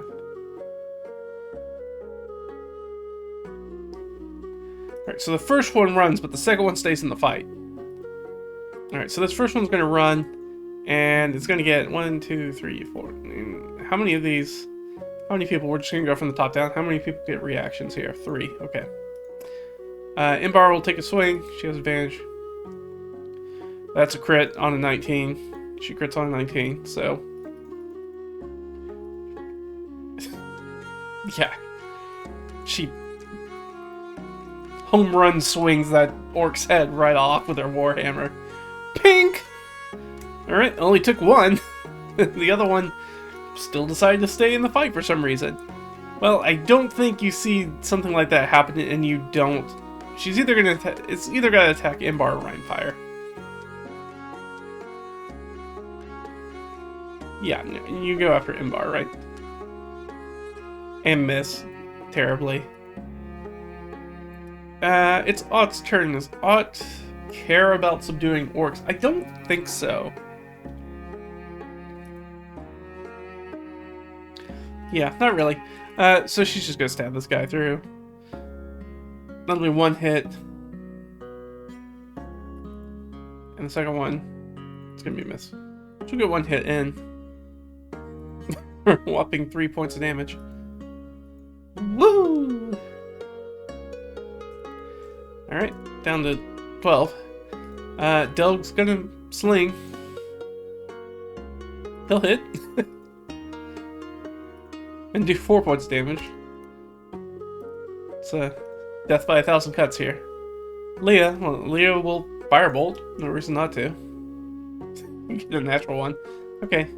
Rhymefire, does he recharge? No. He'll try to bite. He probably has advantage on this, actually. He will succeed.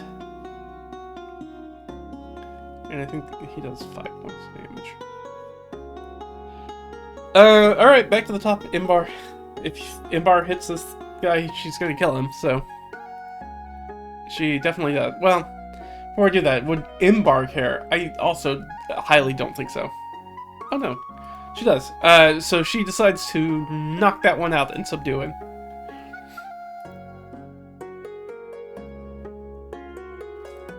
Let's loot the corpses! Loot the corpses!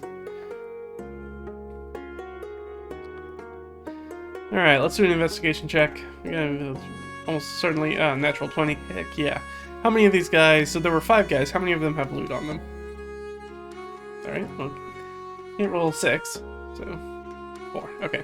So all of them... So 4 out of 5 have loot on them. Let's figure out their loot real quick.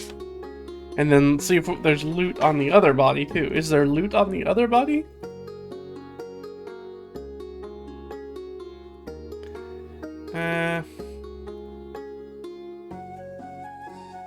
Alright, that's a success. Is there loot on the other body? No.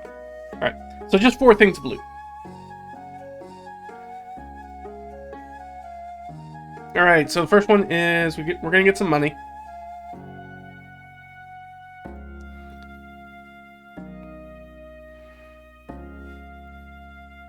Not very much. Alright, 3 coppers. Dang. Alright, well, let's,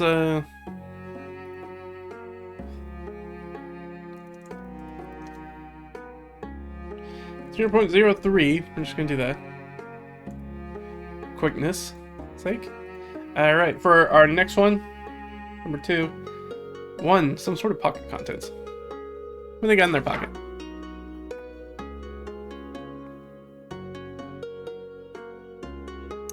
I don't really like that one as much. It was going to be a banknote, and I don't think that makes sense for the orc. Well, you do know they're part of a faction, so let me ask. Does the banknote make sense? Do they actually have a banknote? And -3. Nope, they do. Okay. That might be what they stole off of. So we've got a banknote. Let's determine how much money is banknote for. 3.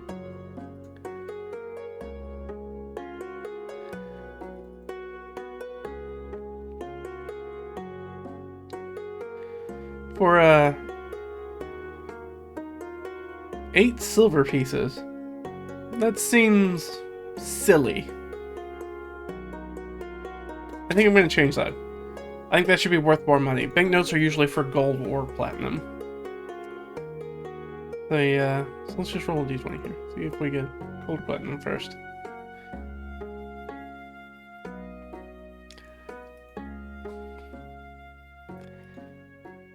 $14. We need a 15 or better. Is what we're waiting to roll on. Come on, we can get 15 or better. Or I guess I could just drop it to 10, right? 15. I just roll d6. That'll be fine. Oh, that's platinum pieces. Good. So how many platinum pieces? Okay. So it's a banknote. 1 platinum. A banknote. A banknote. 1p.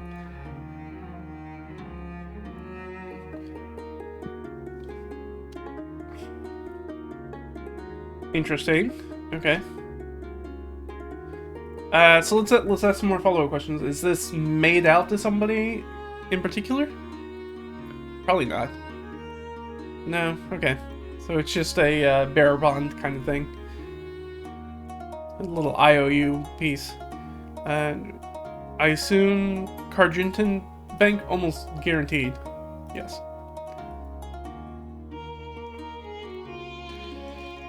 I mean, for 10 gold, it's really not. I mean, we don't have a ton of money, but it's certainly not worth going back to Karjunton for 10 gold. All right, what else do these guys have on them? 18, which is currency again. All right.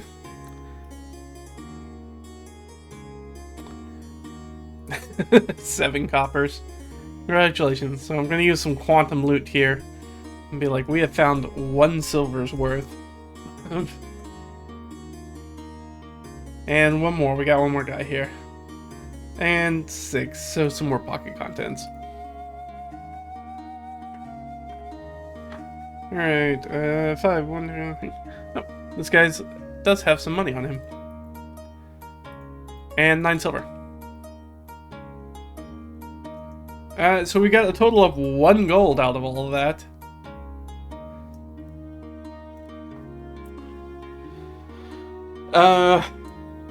And a banknote for 1 platinum or 10 gold.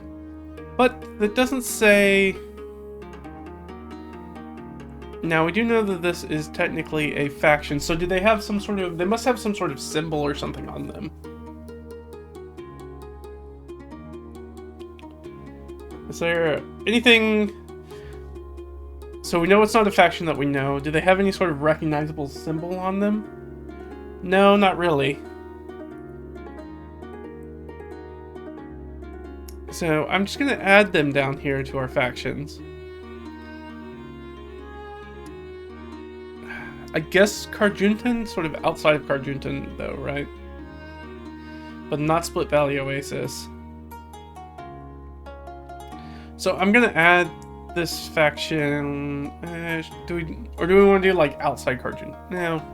I don't think so. I think I'm just going to add them to Karjunton.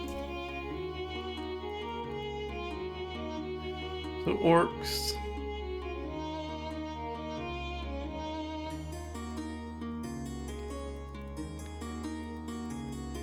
I guess it's pretty much just, it's almost due west, isn't it?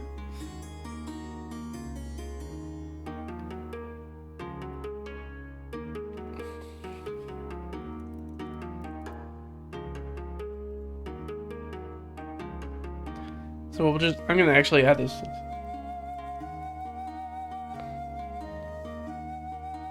So we don't really know anything about these people yet. And we don't know anything about the body they dumped. But we do know that they are avoiding... They're avoiding adventurers. So we can add that. Here.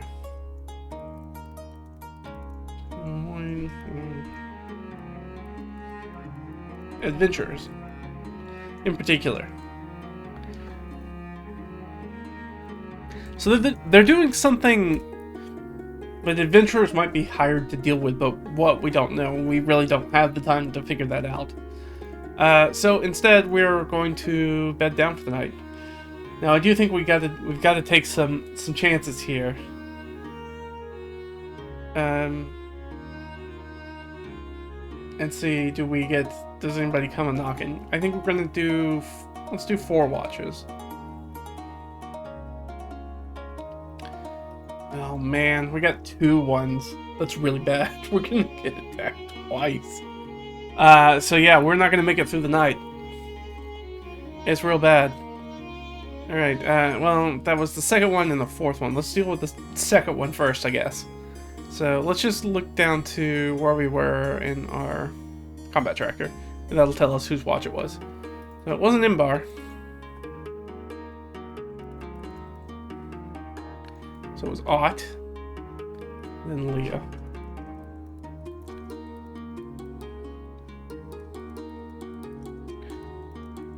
Alright, so the question is do we notice them first, or are they going to get the drop on us? So, we've got Ott. Ott's going to make a perception check. She gets +3 to it, so she can pass. Not with the 1, though. I mean, sure, maybe it's a 4, but it's not. Okay. So Ott's on watch and gets snuck up and attacked by something. Alright, so we're just going to change this. These are no longer going to be humanoids. We have no idea what's coming out of here.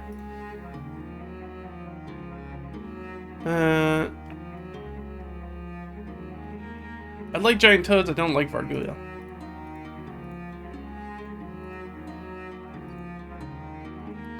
Alright, so a D4's worth of giant toads are going to come slurp us up. 2 giant toads.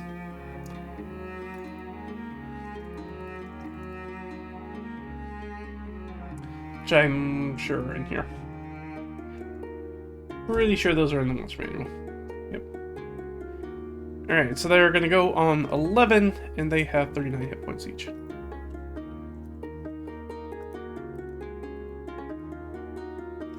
Kind of beefy. Easy to hit, though. Armor class 11. Not a lot of misses. But they do get to go first.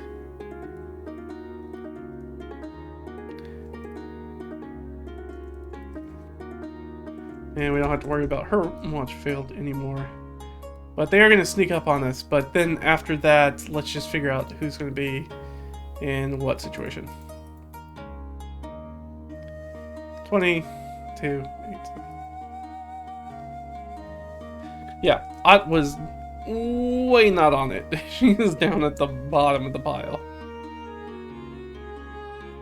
Okay, well, here we go.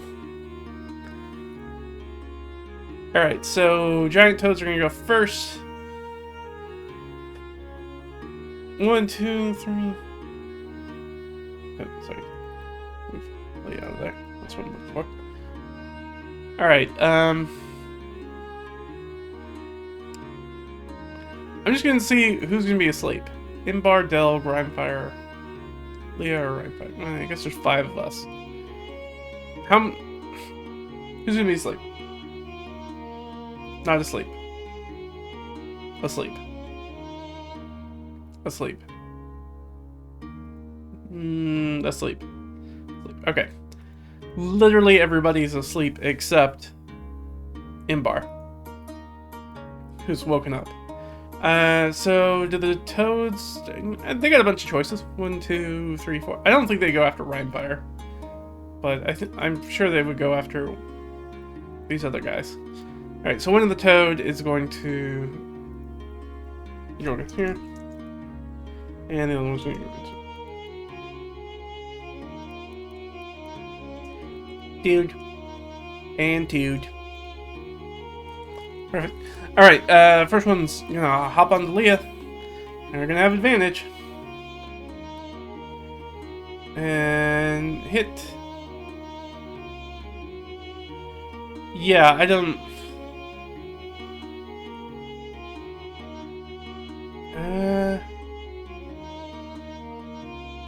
Does unconscious count as a crit? I can't remember.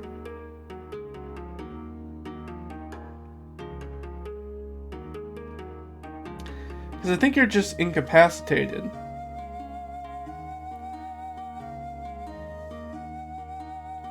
Yeah, I think you're just incapacitated, which does not do that. So they do a... I mean, it is definitely going to swallow her, though. Alright, so she's going to take... Well, that's not good. 9 piercing and then 10 poison.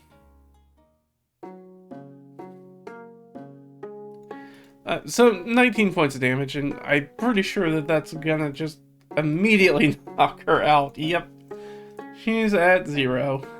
And she is swallowed up by a toad. Which is not good.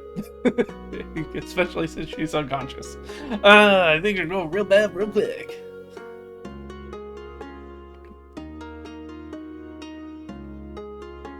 It takes 3d6 acid damage at the start of each of the toad's turns. Okay. And the other one was going to attack Ott, who's not asleep. No, is asleep. She fell asleep. It's gonna have advantage against her. But actually, no, I think that she only has an AC of 13. I'm pretty sure that hits. Yeah, that hits. Alright. So then we'll do the same thing. Take significantly less damage. But also be swallowed. Okay.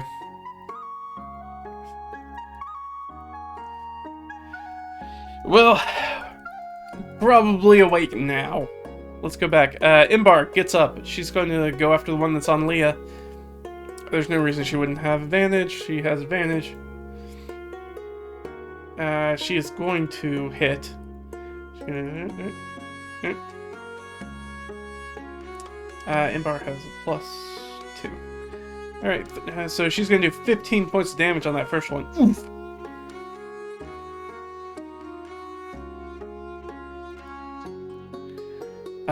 Man, she doesn't really have a special thing she can do. She does not. Alright. That's Imbar. That's Delg. Delg's gonna get up and be like, what the heck? Is there any way to sort of extricate them?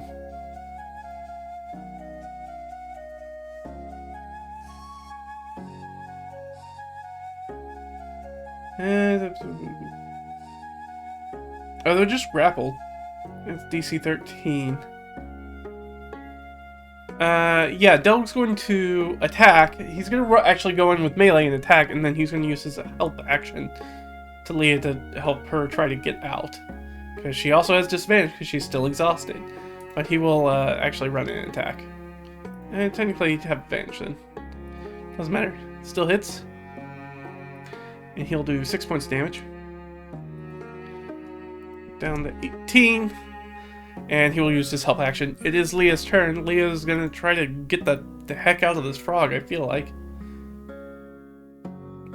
DC 13, and I think she gets to choose whether she uses acrobatics or athletics for it. Doesn't really matter. Her acrobatics and athletics are exactly the same. She just gets to roll twice from the help action. Which actually would undo her disadvantage. So, sorry, I need to do a flat roll. 13. It's exactly what she needs. And she sort of like kicks her way out. And kind of falls on the ground, very sort of like Konosuba covered in sweat. I'm getting very Aqua vibes from her just crying about it. I don't think she's happy.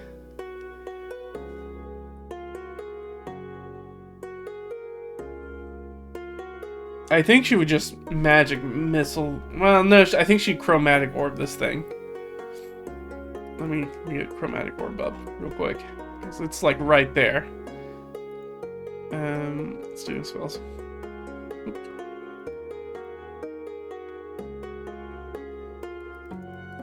There we go. Chromatic orb. Do I make an attack? A ranged spell attack. Okay. I mean, technically she would have disadvantage on that. Dang it. What about frostbite? Frostbite an attack or save?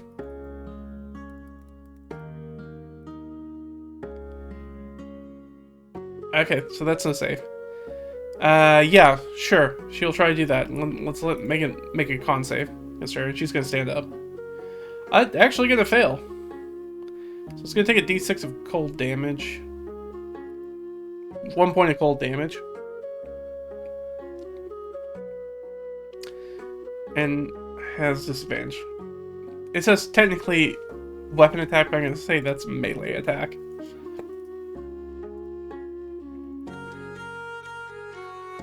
Oh, wait, sorry, Leah's unconscious. What am I doing? Screwed all that up. Leah's unconscious. She can't do anything. I mean, I guess she gets advantage on that death save? No.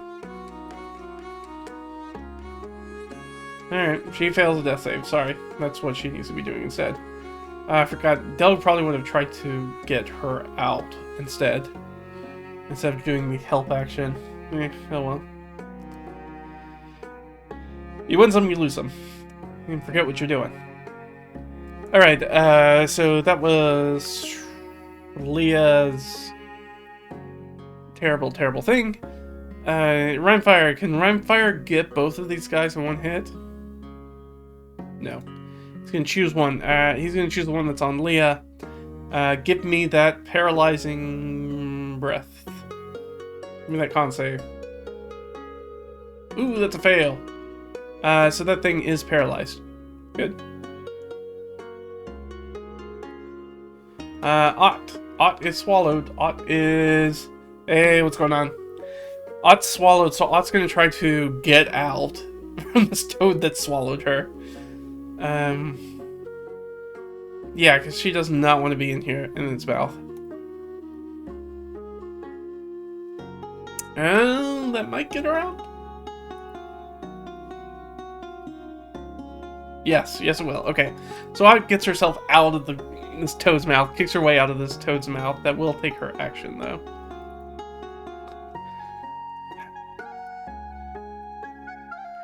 Alright, that's back up to the top. Ooh, that's bad. Leah's gotta take some damage. She's gotta take 3d6 damage. She's not in a good spot.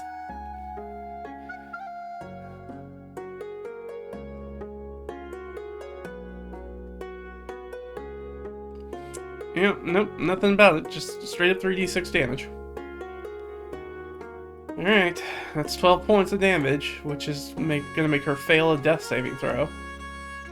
Which is also not good.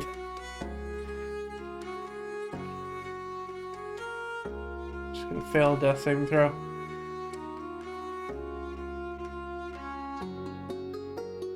We are, and technically, because Del killed her today, correct? Del killed her yesterday.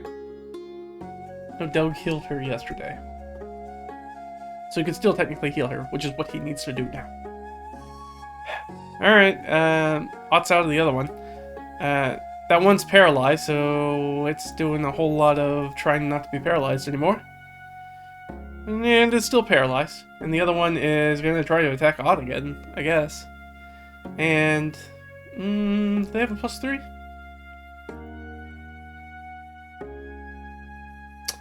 I do indeed. Gonna bite her again. Ugh. Do 16 points of damage to her and swallow her again. Oh, I screwed that up. Okay. No, so it's going to swallow her but not do the damage because they should have.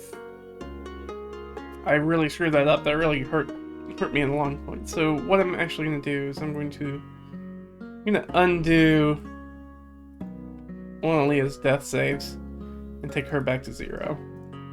Because you're not supposed to, if you do that as the action, you're not supposed to do damage to him.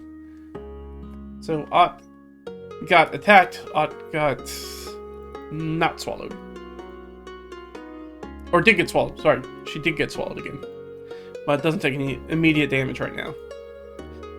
It is Imbar's turn. Imbar is gonna... Can we see any of Ott? Or not any of Ott, any of Leah. Sticking out of the mouth. 10. So, no. Okay. Then I guess she's just gonna try to kill it. Really needs to knock this thing out. 1 and a 20. Okay, this is a good time for a 20. So she can dish out all that damage. Yeah, and when she goes crit fishing, it works out really well. That's 26 points of damage, which I think will just kill this thing almost outright. But definitely kills that one, which is the one that's Leah's in, so we don't need to worry about that. Ott, however, is Toad Swallow. So Imbar does that, then she will move herself to the other giant frog, or giant toad. Delg is going to spend his action pulling Leah out of the toad, and I don't think he can stabilize on his turn if he does that. Well, technically they're not held anymore, right? There's very specific wording for this. If the toad dies, the swallowed creature is no longer restrained by it and can escape from the corpse using 5 feet of movement, exiting prone. Okay, so he was right next to it, so he should have plenty of actual maneuvers to actually pull her out. And so he will do that, and then he will actually... No, I still don't think that's too much to have him also heal. So he's not going to be able to do that, I don't think. I think he can just pull her out. It is Leah's turn. Leah does need to make a death save. That's not good. That's a fail. It's not good at all. That's 2 failures. Alright. Well, it's Rhymefire. Does he recharge? No. He'll just run in and try to bite this thing. He will hit. It's D10 plus 3, I believe. 6 points of damage on the other one. And this toad's probably getting ready to get out of here. It is Ott's turn. Ott definitely wants to get out of this thing, because they take a bunch of damage if they're still in there. She will succeed, and she will extricate herself from the giant toad. And she is no longer toad swallowed. She is toad free. It is the giant toad's turn. They do need to make a charisma morale check. Which I think they just failed. I hope. Yep, they failed. So this toad's gonna try to hop away. We'll take a couple swings at it, I guess. We've got like 3 people next to it. So Imbar. No. Ott. Yes. Rhymefire. No. Alright, so only one person does damage to it, and they do minimum damage, and that thing hops away. Wow, okay, that was very bad. It went very poorly for an overnight random encounter. Okay. Immediately have to heal. Immediately going to have to heal, and then we need to roll on the healer's kit. I keep forgetting to do that. And the second roll on it. Okay. So we're good on the healer's kit. We are going to need to stabilize her, and she gets d6 plus 7. So she gets 6 hit points back. Okay.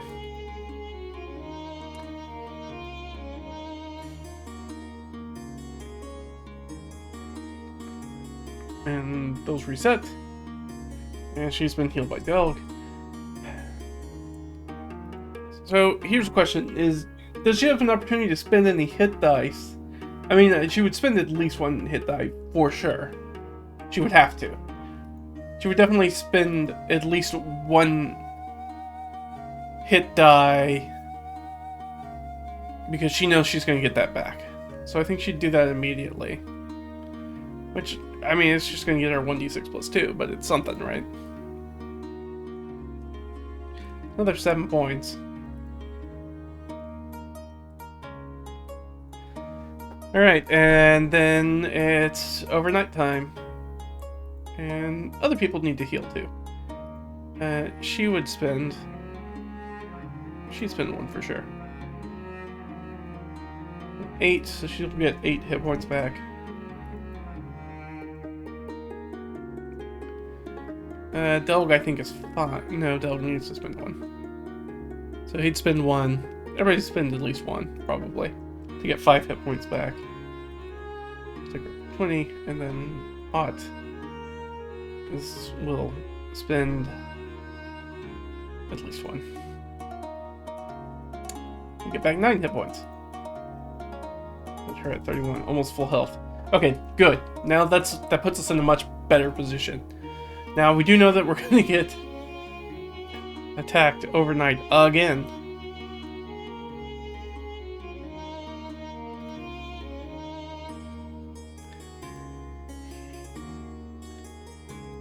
Attacked overnight by giant toads. And attacked overnight by... we need some other sort of random encounter.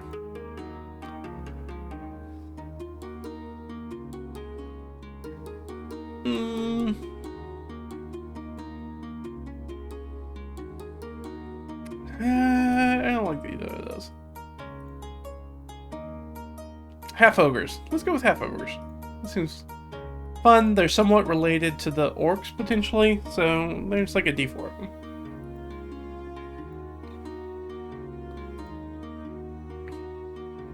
Which I think are in.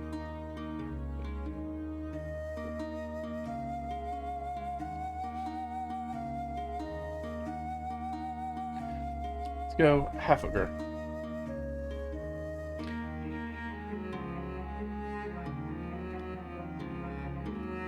Is it hyphenated? I mean, I guess it doesn't matter. If we can find it under ogre, it should be good enough.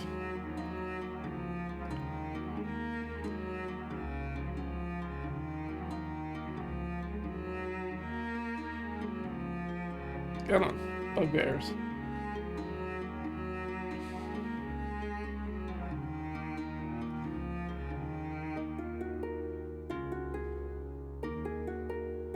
Oh, I'm in Bolo's guide, that's why.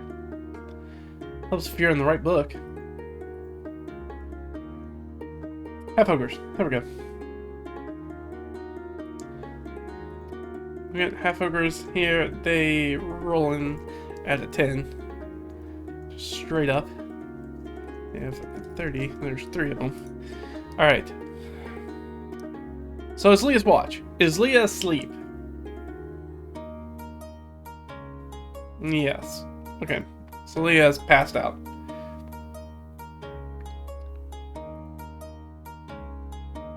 Who else is asleep? So low rolls under 10. Other people are going to be asleep. Alright. 2 and 4. And Ott's asleep again. Great. Definitely probably shouldn't push so hard. Like, everybody's just exhausted when these monsters come up. Inbar and Rhymefire are technically awake. Are they going to see them? Let's have these ogres do some stealth.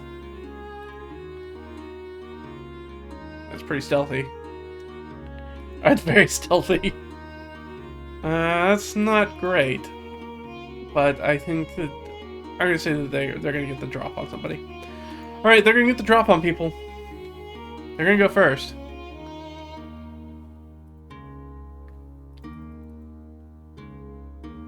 $13, $19, $1, $3.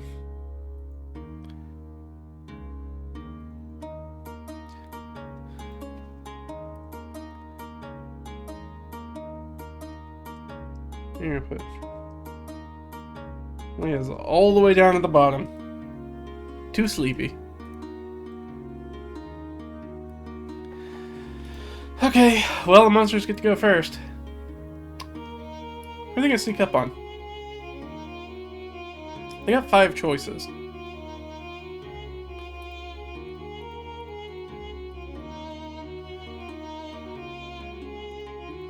Alright, well, it looks like 2 of them are going after Delg, one of them is going after Imbar. Alright, well... somehow gonna miss Delg. And then hit Delg. Oh my god.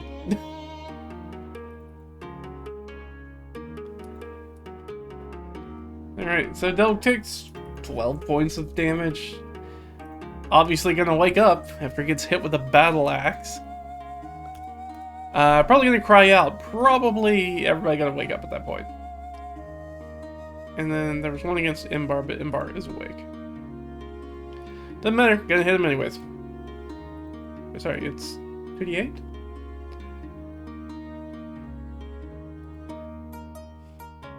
Yeah, 2d8 plus 3. And 10 points against Imbar. Getting our butts kicked. Alright. Let's go. Back into it. She's definitely gonna have to blow through some spells. Yeah, I can't imagine that Ott's asleep now. Pretty sure that the screaming is gonna wake her up.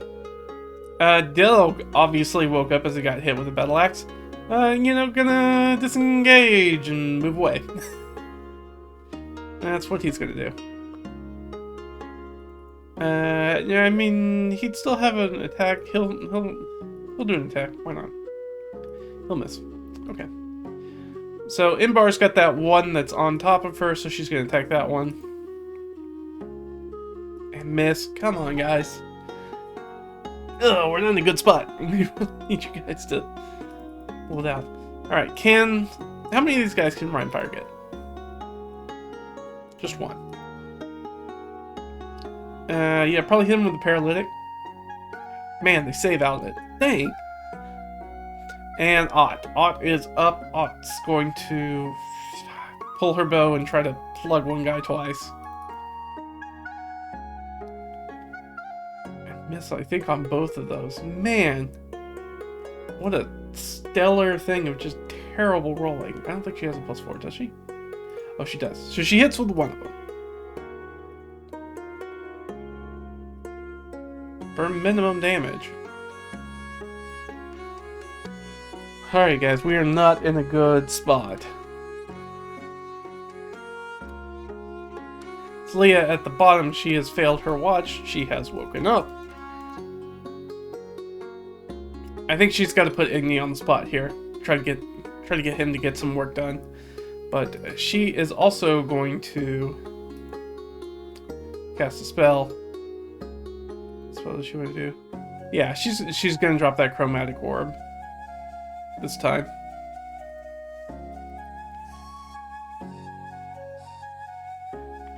Yeah, she's gonna use that other second level slot she still has. So she's gonna use this one to do 48 damage. Lightning, I guess it doesn't really matter. But she does have to make an attack roll. Alright, we're making really crappy attack rolls. We really need to make a really good one here. Let's roll high. That's high enough. That will do it. It's D6s or D8s? D8s, right? Alright, so 48. I assume against the one that's already hurt. 17 points of damage against the one that's hurt. And I can't imagine they have any resistances. They do not. So what did they say, 17 points?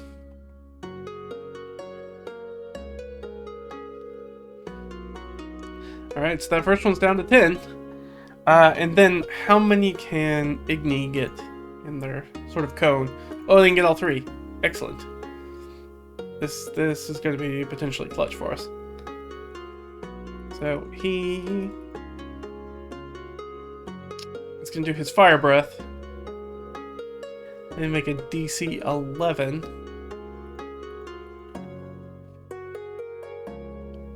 Alright, first one saves, but the other 2 do not. And they take how much 2d6 fire? 8. It's just straight up 2d6, right? Yes. Okay. So two of them are going to take 8 points, and one of them is going to take 4 points. Really, the guy I wish was taking 8 points. That's how it goes.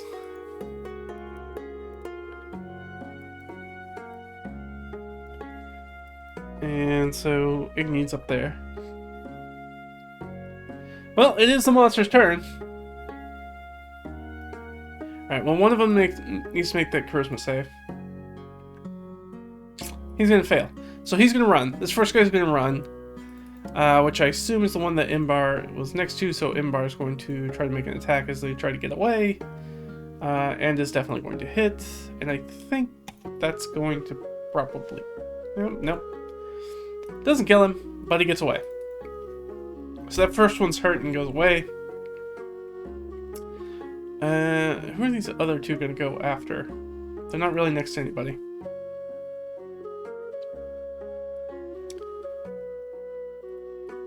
Alright, so one of them's going to go after Imbar. Or one of them's going to go after Delg, and one of them's going to try to go after Ott. Imbar already used her attack, so... Alright, and let's go against Delg. Yep, we're gonna hit Delg. Probably gonna knock Delg out. 8, 9, 10, 11 points. I don't think Delg has that many hit points left. No. Delg is unconscious. And the other one was going after... Who did I say they were going after? Ott. The other one will go after Ott. And that's gonna hit Ott for sure. 79. 9 points against Ott, which is... She's also not... Well, I guess Ott's fine. So she's at 22. So, out of everybody, Ott's, I think, the best off right now. Alright. Whose turn is it? It's them. It's Delg's turn. Delg, great job being unconscious. Try to... Okay. Delg will save. That's helpful.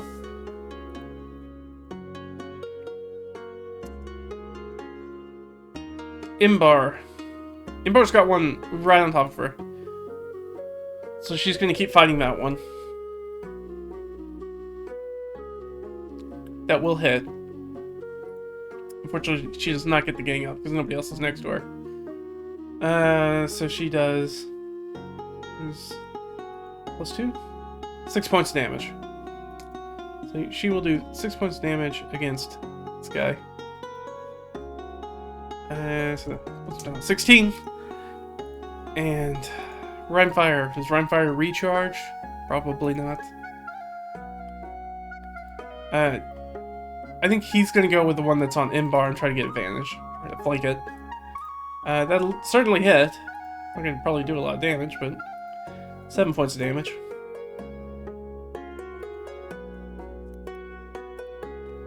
Alright, so Imbar and Rhymefire on that one. Ott will move to the one that's... I don't think Delg has one. Ott has one that's on top of her. Ott will drop her bow and get to stabbing with her spear. And be awful, as usual. Alright, great job, Ott. Leah's turn. Sorry, Imbar would have used her bonus action. And I forgot to do that. She definitely uses her bonus action, so I'm going to do 2. She definitely would have done that on her turn. It's just me playing too many characters. Ooh, 5 hit points back. I mean, it could be worse, I guess, but not by much. Alright, that was odd. It's Leah's turn. Leah gets up. Leah's got that one that's on... Ought. Yeah, what are we gonna do? Ugh. What are we gonna do with Leah?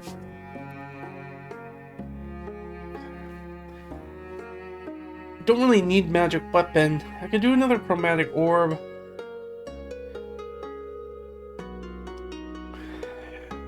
I think this time we just gotta go with the magic missile. We have to do damage. I don't think we can afford not to do damage at this point. So we'll do 3d4 plus 4, or 3d4 plus 3. 8, 9, 10, 11. Alright. Would you shoot the one that's on odd or the other one? They're pretty smart. I assume that she's a seasoned adventurer. She'd go up against the one that looks the most hurt. That might kill it. Right? Yeah, so she'll kill one. And that's gonna be it for her. Alright, monster up top. He's gotta make a save. Well, I think that's above his charisma. Just by 1, so he's gonna boogie out, and Bar will get a swing at him. He missed. Or sorry, Ott would've. And miss anyways. And that half ogre goes running off into the night.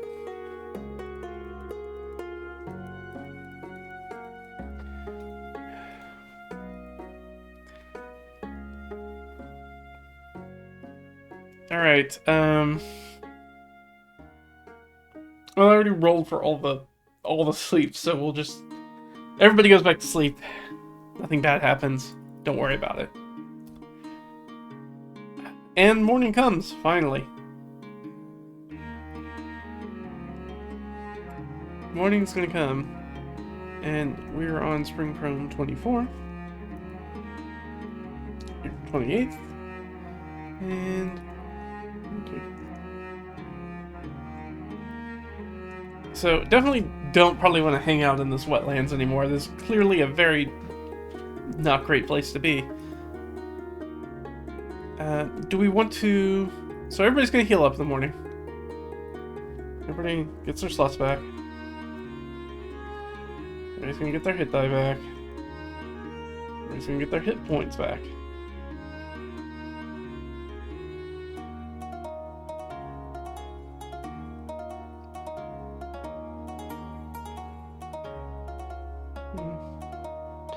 But one of the things that I do need to check is... You can use any healer kits, but I'll definitely use some arrows. Okay, so she still got arrows.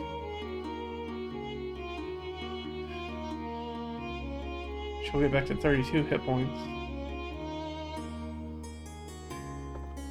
Okay, so they wake up in the morning.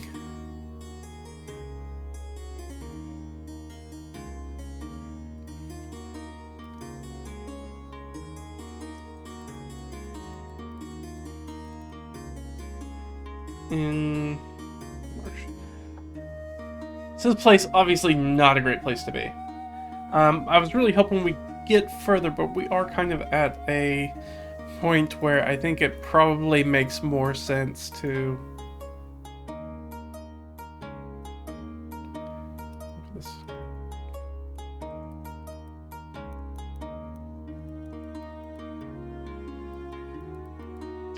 Orcs and half-ogres.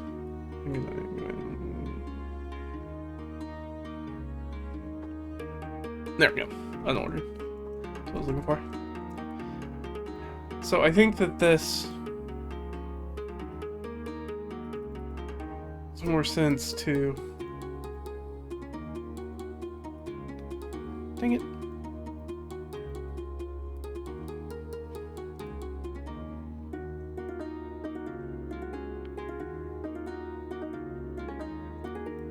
Infection.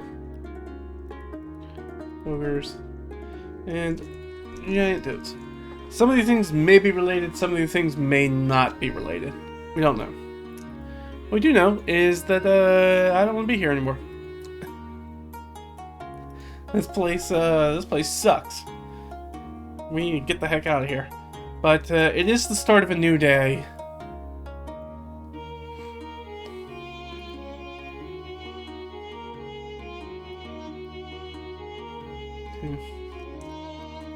Start of a new day.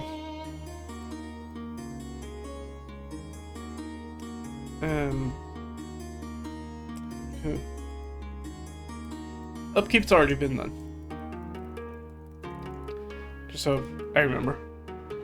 Oh man, it really kind of fell apart on us at the end there, but I think, yeah, I think this makes the most sense to end it here. I really wanted us to push on westward because I was hoping we could get either the Rhinefire situation more figured out, whether we were going to deal with that and maybe another layer, another little small dungeon, or if we were going to be able to get it all the way to Split Valley Oasis.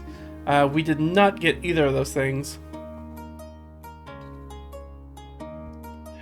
And in fact, we'll spend, seems like probably most of the next session going through here trying to get that Rhinefire home. But, I'm just gonna put here, so I remember where we're camping. We're camping there. But that's gonna be it for me. I will catch you guys next time. We may do another stream. I don't know. I always promise that we're gonna do another stream, but then I get busy or something else comes up. But this is a lot of fun. We will definitely, as far as I know, we're gonna be hitting this next week. So make sure to check in on that. We have some other stuff up on YouTube, Pay What You Want stuff over on DriveThruRPG. If you want to check out the blog, that's RedRaggedTheme.com. We have a lot more sort of like GM, player, D&D, tabletop RPG stuff in general information. So if you're looking for more hints and tricks and all that good stuff, it's all over there. But that's going to be it for me, and I will see you guys, I think, next time. Alright? Bye.